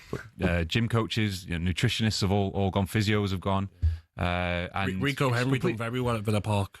I was happy. Yeah, he was brilliant. He's come back into the side and done superb. But Keith's done a great job. You kind of could tell that he didn't want to really be the set piece coach for a long time. He came in to learn about the club, about how they worked. It was a great appointment for him to come in and do that. And I think a lot of credit has to go to Matthew Benham, Phil Giles, and the hierarchy as well for appointing him and not sort of going for a big name. And Matthew's been involved for a very long time. He's been desperate to try and get this club out of the doldrums. I actually remember meeting him many, many years ago when they were trying to get out of League One at the time, I think it was. And you think the journey they've been on now has been absolutely terrific. They could be playing in Europe next season if things go really well for them. Just a quick one. Nathan Collins. Yep. Are you surprised a big club hasn't come in for him? I'm going to wind it up. I just want to get that in there. Yeah, I was going to ask a question about 6 pointers, but go on. Finish I'll answer that. It's fine. I think he's terrific. I think he's doing fantastic. But he's been made captain there now. He's got a great role. I think just finding a little bit of stability for him, because he's moved so many clubs. He was from Stoke to Burnley, and then obviously to Wolves. Didn't work out there, and he's gone to Brentford. I think just to find his feet a little bit and to play consistently in a team is the next step for him. And then obviously whatever happens in the future. But obviously captain of his club, captain of his country. He's doing fantastic at his age, and he's got loads of room to grow as well. Big one for tonight. We've got Leeds against Forest live on talkSPORT, and tomorrow it's Burnley against West Ham. They're two massive fixtures in the context of staying in the division. Now, you've been involved in fixtures at the bottom of the table before. You know what these big 6-pointers are like in the dressing room before you start a game. What is the mood in the dressing room just ahead of kickoff? What is the sort of discussion point on a weekend like this where it can be so defining? What is your mindset going into that? I think the build-up throughout the week's important. I think everyone knows how important it is. So just reminding players to stay calm. Nothing's decided on the day. I think you've got to try and sort of put that to the back of your mind a little bit. Play the game. Don't play the occasion. Stay calm. Obviously, difficult games. I think just... I'm sorry, I've lost my train of thought. Trying to go back to how I would feel in that moment, really. But you want your best players fit and available, and those players that can win your games, you need them on top form, and that ultimately is where you're gonna win those 6-pointers, I guess. Thank you very much for coming in to see us, and cheers for putting up with us for the last half an hour. Can I ask, Ben, when watching the current Spurs team, you can see what Frank is trying to do tactically. Is it familiar to him? I ask, as most of us Spurs fans are confused by his tactics he's trying to implement. Is he just an adaptable manager? I think he's partway there. I think he would like to get the ball forward a little bit quicker than what Spurs are maybe doing at the minute. Play forward a little bit more. I see some players maybe lacking a little bit of confidence to play those passes in there. But I think he probably would like a little bit more footballing behind, a little bit more sort of positive passes. He's been hampered by injury as well, hasn't he? Yeah, absolutely. Thank you very much for coming in. Appreciate it. We're getting told off because we've been waffling for too long. You haven't kicked Crook yet, though. Can you just give me a quick kick? Yes, Ben. Studs up challenge under the table. That would be lovely. Good luck on Monday night as well. Ben Mee, the former Burnley and Brentford defender, now at Sheffield United. They take on Middlesbrough live on talkSPORT 2. On Monday Night Football, we've got a lot still to talk about when we come back, including that relegation 6-pointer tonight, Leeds against Nottingham Forest, which is live on talkSPORT.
You can believe what? Why is it so hard to believe a black man than a white man? Understand me? Why is it so hard to believe a black man than a white man? Why you don't believe it? Why is it? Let me answer the question. Yeah, go on. So we can go there. First and foremost, it's got nothing to do with colour. No, it does. This whole country got some. This whole world got something to do with race. You think you got? You think you pan out? You think you have a? You think you done had a great life? You think your life has been like mine? How is Derek Chisora then, out of curiosity, given he's a black man, a national treasure in this country then? It's not about colour. You called somebody a cheat. I asked you a question. Oh, come on. You have a whole lot of black people around the question. You like the question. You like the question. All right, I moved on. Stop it. I moved on. Man, come on, man. Y'all can't tell, man. So the bronze bomber, there he is. Yeah, come on, man. Come on. We can have a disagreement, can't we? Life, as a little boy and I bet your view as a little boy is totally different than my view as a little boy. Most black people, why we so into it with each other, because we have PTSD. We done been through so much so much you wanted to move on, right? Come on, man. It's hard to move on when you don't know the truth, and that's when I come in and try to give you a vision, a little insight of what we go through as black people, man. I got it. You know, you don't get it. Well, okay. None of y'all get it. Where do you want me to go? Y'all don't get it. And that's the problem. You think you get what you don't understand. Okay. Why is it so hard? pull it back into the fight. Let's talk about the fight. It's hard to put it back. I'm from the South. You understand? Come on, let's pull it back into the fight. It's hard when y'all don't understand. I get it. Another situation. I said I didn't want to talk about the situation. Now you got me riled up. Fair enough. Right. Wild as that. I feel. You understand me? You don't mean that, man. Okay, stop man, shouting at me. We're told Leicester's points deduction might actually help the squad. Jamie O'Hara's told us about going through the same at Blackpool and Portsmouth. Got together and was like, right, come on, let's have a go. You know, the fans deserve this. They're going through the mud right now. A lot of us probably might not be here next season. But let's, as a group, you know, let's kick on and see what we can do. The Premier League sanctioned Leicester over PSR breaches. The 6-point deduction sees them drop to 20th in the Championship, above the relegation zone on goal difference. Christian Romero is still Spurs captain despite his latest criticism of the hierarchy over a lack of transfer business. I think sometimes someone do more than one mistake, and we've dealt with it internally. Thomas Frank has no idea whether Romero will be at Spurs next season. They go to Manchester United tomorrow lunchtime, and that game is live on talkSPORT. Now, Karim Benzema's hat-trick on his Al Hilal debut puts them 4 points clear of Ronaldo's Al Nassr at the top of the Saudi Pro League. We understand Ronaldo's threatening to leave Saudi over his club's lack of transfers. With Ronaldo on strike, we've got Al Nassr versus Al Ittihad on the talkSPORT YouTube channel from 5:30 this afternoon. Andy Farrell has admitted his Ireland side was second best in all departments in Paris. Six Nations champions France got their defence off to a flyer with a 36-14 bonus point win. Matt Fitzpatrick leads golf's Phoenix Open after a run of 7 birdies in 8 holes. He's on 6 under. Our coverage of day 2 starts at 10 p.m. later on talkSPORT 2. There's more, as ever, on talksport.com.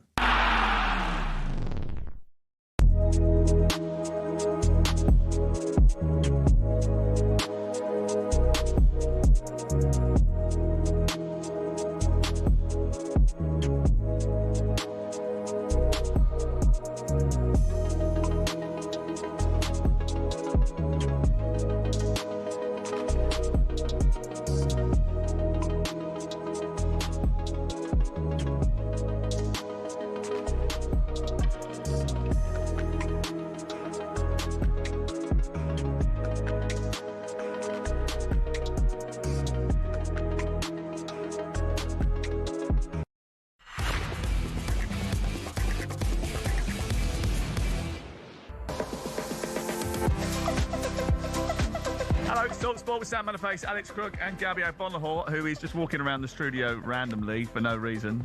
Have you lost the seat? Someone's took my seat. Someone's took your seat. Okay, all right. You've been sent back to the bomb squad. We've been told off. Yeah, we got told off for having too much fun today. We've had too much fun today. Well, used to all 3 of us. Yeah, mainly me and him. Mainly us two. Okay, yeah. That's good. I'm not involved. Yeah. You haven't contributed enough to be involved in it. Nothing. Right. Let's talk about your old mate though, James Milner, because over the course of the next few days, he's probably going to become the highest appearance maker in the Premier League ever. His next appearance will draw him level with Gareth Barry for the most games played in the Premier League. His debut was on the 10th of November 2002. Do you know 49% of all players to ever play in the Premier League have played either against James Milner or with James Milner? How mad is that? I'm not surprised his longevity, because it's quite a funny story. When he was at Aston Villa, we maybe didn't train for long enough during the week at Aston Villa. Oh, really? And we had a meeting, and James Milner stopped the meeting and said to Martin O'Neill, I think we need to train for longer. All the boys looked at him like, pardon, Millie? Pardon? Trying to get into the mailbox for 12 o'clock. But it shows his longevity in the game. Proper professional, wanted to train harder. And I'm happy for him. What was Martin O'Neill's reaction to that? Yes, James. You're absolutely right. Yes. And we were all like, oh, James. Some of the boys wanted to get back to London, who were travelling maybe. But just that professionalism from James Milner that he's had all through his career. And I'm happy for him. Gareth Barry, a good friend of mine as well, will definitely be disappointed to lose that record. But James Milner has been fantastic his whole career. There has been a bit of nonsense said about this amongst Brighton fans, particularly after he came on, Milner, against Everton last week. He'd not been on the pitch very long. Brighton conceded a last-minute equaliser. It happened at Fulham the week before when he was brought off the bench and they conceded a last-minute winner. And some Brighton fans are suggesting that Fabian Hertzler is more interested in Milner getting this record than he is on points, which is absolutely ridiculous. Do we seriously believe, Gabs, that a Premier League manager who's trying to prove himself in the top flight would sacrifice points for just Milner getting to the record? But the way they Out say of sentiment. Yeah, but the way they say sacrifice points, like he's coming on and scoring own goals. Where do they get that from? He's coming on in some games for 10 minutes. Yes, recent game he might have come on for a minute, but if you want someone to come and shore up a game, keep the ball, and he works his socks off still, James Milner, there's no harm in bringing him on. So I don't think a manager, like you said there, a Premier League club, will let sentiment get in the way. And also, I mean, he's so good as an influence in and around the dressing room, and especially at Brighton, where you've got a lot of young players, a lot of players that are new to the Premier League. You need someone who can help them settle, can help them feel comfortable, can help them understand what the rigours of this division is all about. And if James Milner was super bothered about that record, he could carry on at maybe a lower club in the Premier League next season and just say, yeah, I'll carry on at a lower club. You can pay me hardly anything just so I get those appearances. No, he still feels that he's got a part to play in the Premier League, and he'll be frustrated at his injury problems because I know how professional he is. He'll want his body to keep going forever. But yeah, Will this be his last season, you think? I don't think he will, no. I think he'll try and carry on playing. He loves football that much. Will he carry on in the Premier League? I'm not sure, but I'm sure he'll want to continue. Is he younger than you? James Milner, I think he is, yeah. How old are you? 39, 40 in October. So he's older than you? Is he older than Milner? Sorry. He was 40 in January. So why is he still playing and you're not? Because I love the West End in London too much, mate. That's why, yeah. I think the Haymarket Arena outside nightclubs maybe didn't help. What's he like as a bloke? Because obviously there's that famous boring James Milner Twitter account.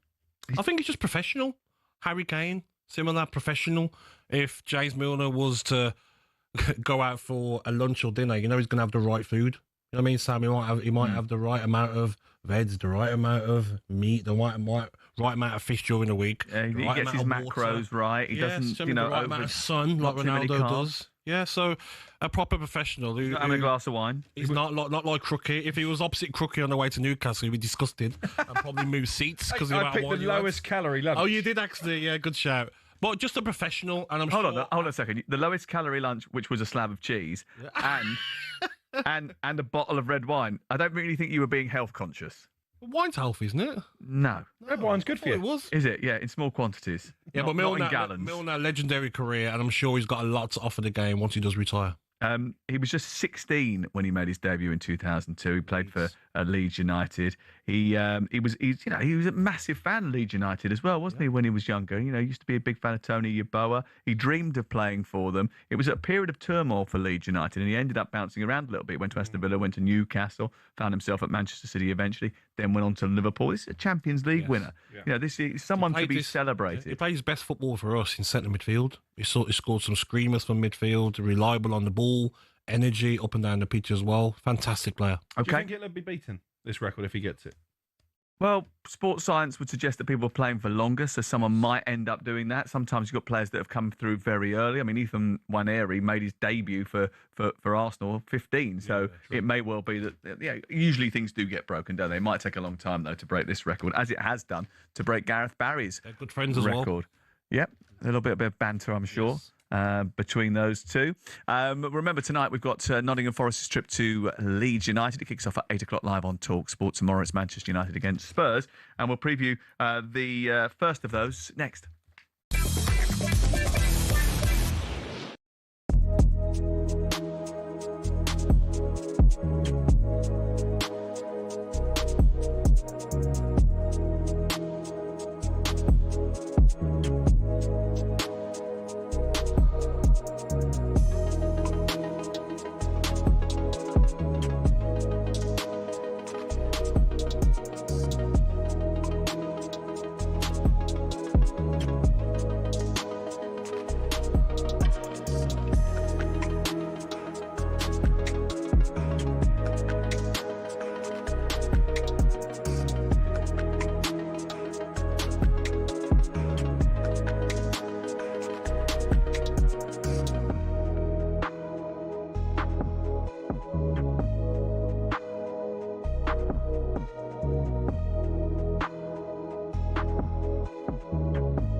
Let's focus on Chelsea. Liam Rosenior back pages again. Rosenior hits out at Arsenal. Chelsea head coach accused the opponents of disrespect for disrupting his side's warm-up before the cup tie. I wouldn't come out with that, me. I guess he was asked about it. Bat it away, use your brains, use your head. Say, oh, mate, what's your point?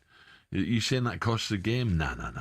He got a bit excited, didn't he? Really, you saw if you've watched the video, I'd love to see how far onto their side of the pitch they were, because they didn't pan round, did they? They just showed him giving a bit to somebody. You didn't see who it was at. You didn't see how far they were into there. If they're right in their half and they're constantly doing it, then I get it. I understand it, but still, it's just calm it down.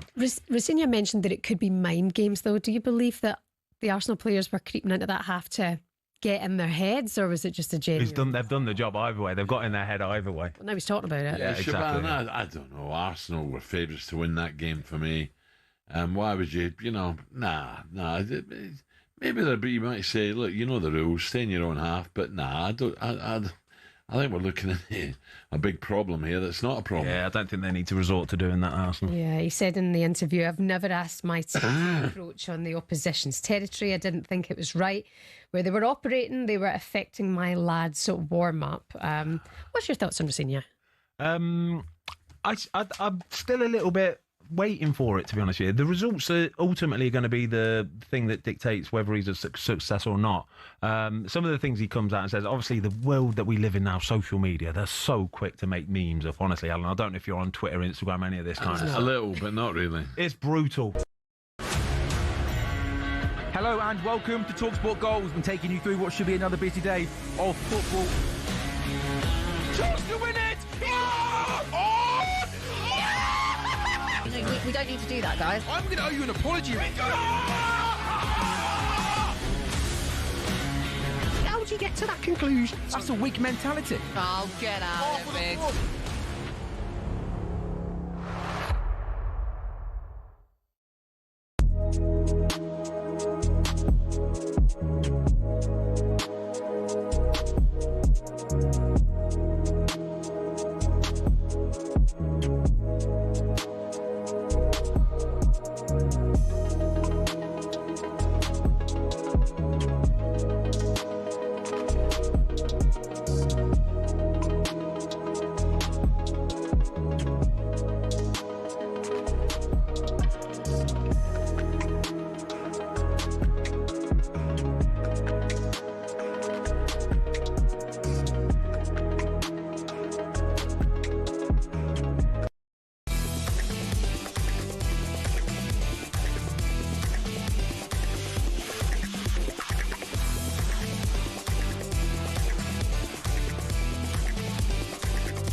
Inside Series on talkSPORT with BetMGM. Watch the latest Inside Series episode live on talkSPORT's YouTube channel now. 18+, gambleaware.org. And this week, the Crookmeister was on the latest Inside Devils episode to discuss Manchester United's title challenge. If we do finish in the top four and we see some of these teams not be able to compete, obviously, even Liverpool, Arne Slot's job, people are talking about it. Who knows what's going to happen there? We could actually see a drop in quite a few Premier League teams. And if Manchester United next season, I'm not saying they're going to win the Premier League title, but they have a strong run in that top four. We're going to get accused of being massively carried away. I know. Three games here. I completely get it. I completely get it. Commit his but hear me out. But stranger things have happened. If they just converted some of those shambolic home performances, Everton against 10 men, West Ham, the other Fulham game, Wolves, Fulham away. They just converted those into the wins that the performances deserve. They'd be top of the table. Liverpool can say that. Be top of the Villa table. can say that. But this is, but there's been missed opportunities in a season when at times we've not been playing particularly well. So we could be joint top of the table right now. What guys? What's going on in here today? So what is this the most positive show we've ever done? And don't forget, you can watch all the latest Inside Series episodes on talkSPORT's YouTube channel, thanks to BetMGM 18+, begambleaware.org. Inside Series on talkSPORT with BetMGM. Watch the latest Inside Series episode live on talkSPORT's YouTube channel now. 18+, gambleaware.org. Ifs, buts, and maybes, eh? Liverpool hosts their own big world title fight this weekend as the WBA featherweight champion Nick Ball defends his belt against former two-weight world champion Brandon Figueroa, and Spencer Oliver is live ahead of what is a brilliant show on Saturday night, and it's live on talkSPORT as well. Just have a quick look ahead to Saturday night. What an evening of boxing we've got for you on talkSPORT, Spence. Yeah, we certainly have. Yeah, really looking forward to this one. Nick Ball returns to Liverpool again. You know, he was here back in March 2025 and he had a great win back then, and he's looking to build on that now. You know, the home city of Liverpool really loved their boxing, and Nick Ball is a big star up here, and it's a big night. As you can see there, the M&S Arena is just behind me, and that's where it'll all be happening on Saturday night. Figueroa's 6 inches bigger than Nick Ball, isn't he? And it's led to the sort of the promotion billing it as the bigger the bigger they are, the harder they fall. They're calling it the tall order. Let's just hear from both of them now at yesterday's press conference, and then they'll ask you a little bit about the tactics that Nick Ball can use to try and counteract that. Here they are. You know, definitely not overlooking them and things like that, but in terms of when you're saying it's a tall order, that's good. That's where I'm most comfortable. I've been doing this my whole life. It's nothing new to me. You know, taller they are, harder they fall. Bigger target, bigger body, all bigger things to hit. So, yeah. You know, I guess we'll see Saturday night. You know, they all say the same thing, and you know, it never works out the way they wanted to. So, you know, Saturday night we're going to see if he can back up all the talk. You know, 6 rounds, supposedly 6 rounds that they were going to hit me 200 times in the head. So, you know, we'll find out. You know, I'm not the one to really talk. I guess Saturday we'll just go out there and see who's a better man. I'm confident, very, very confident in my game plan, my team, the preparation, everything that we've been doing, and I just can't wait to put it all together Saturday. Yeah, so interestingly, tell me how this is going to work then, because that height advantage is quite significant, isn't it? And as someone, and I'm not saying anything about your own height, but as someone who has sometimes been up against it in this sort of scenario, you're probably better than most to work out how the tactics are going to be used.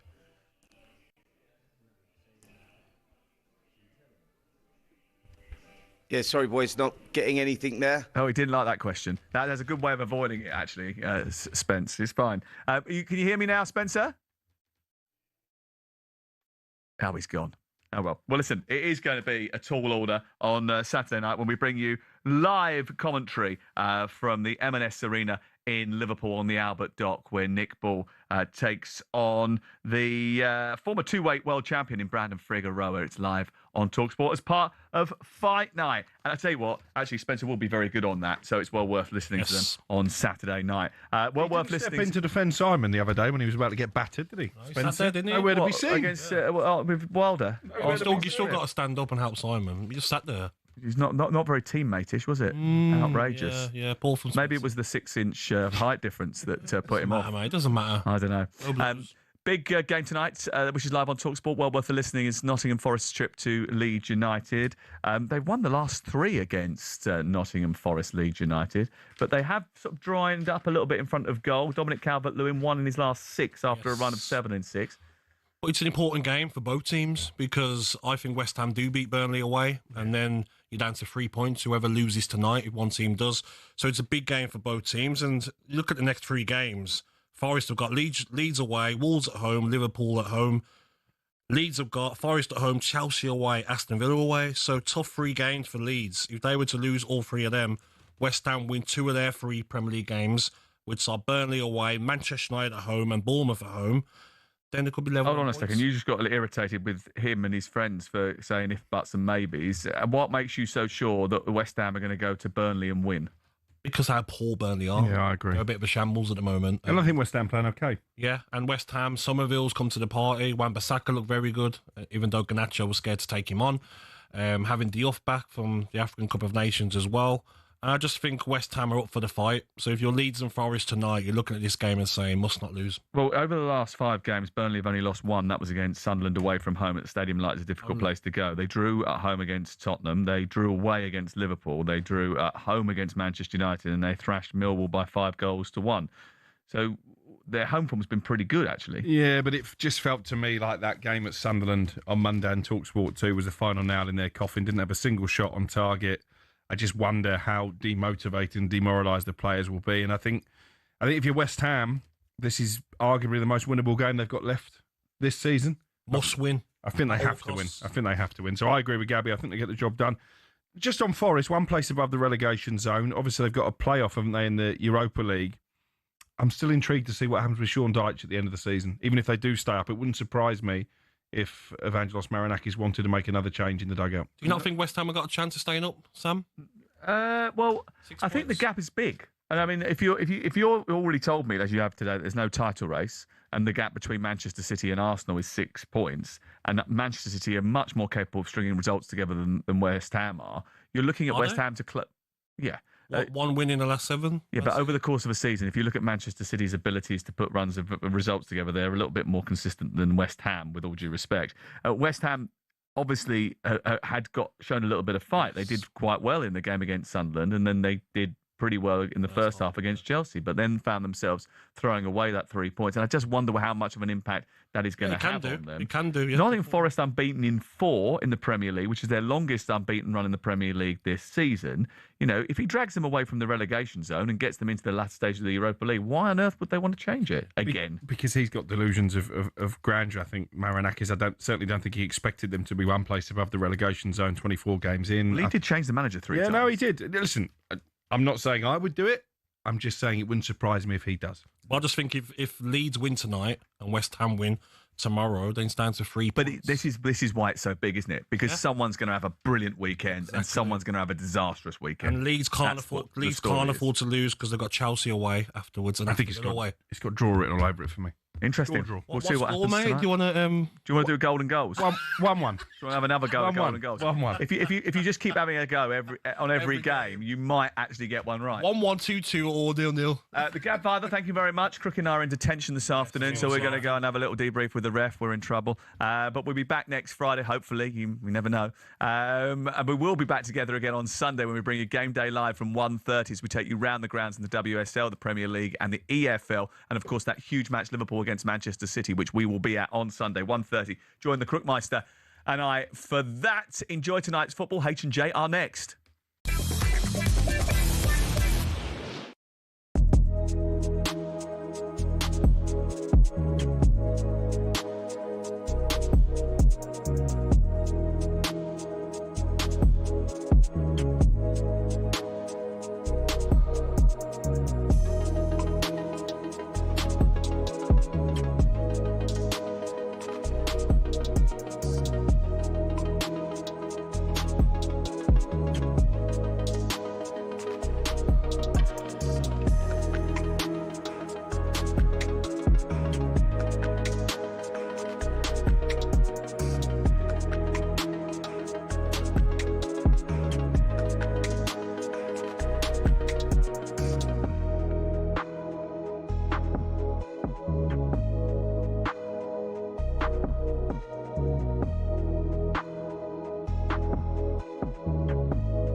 Just give me a quick one. You're not an Arsenal fan, but Piers Morgan yesterday upset a lot of people. Just give me a little take on what you heard him say yesterday and how you feel about it. He's just doing it to wind everyone up, and he had idiots like me on early breakfast going, what on earth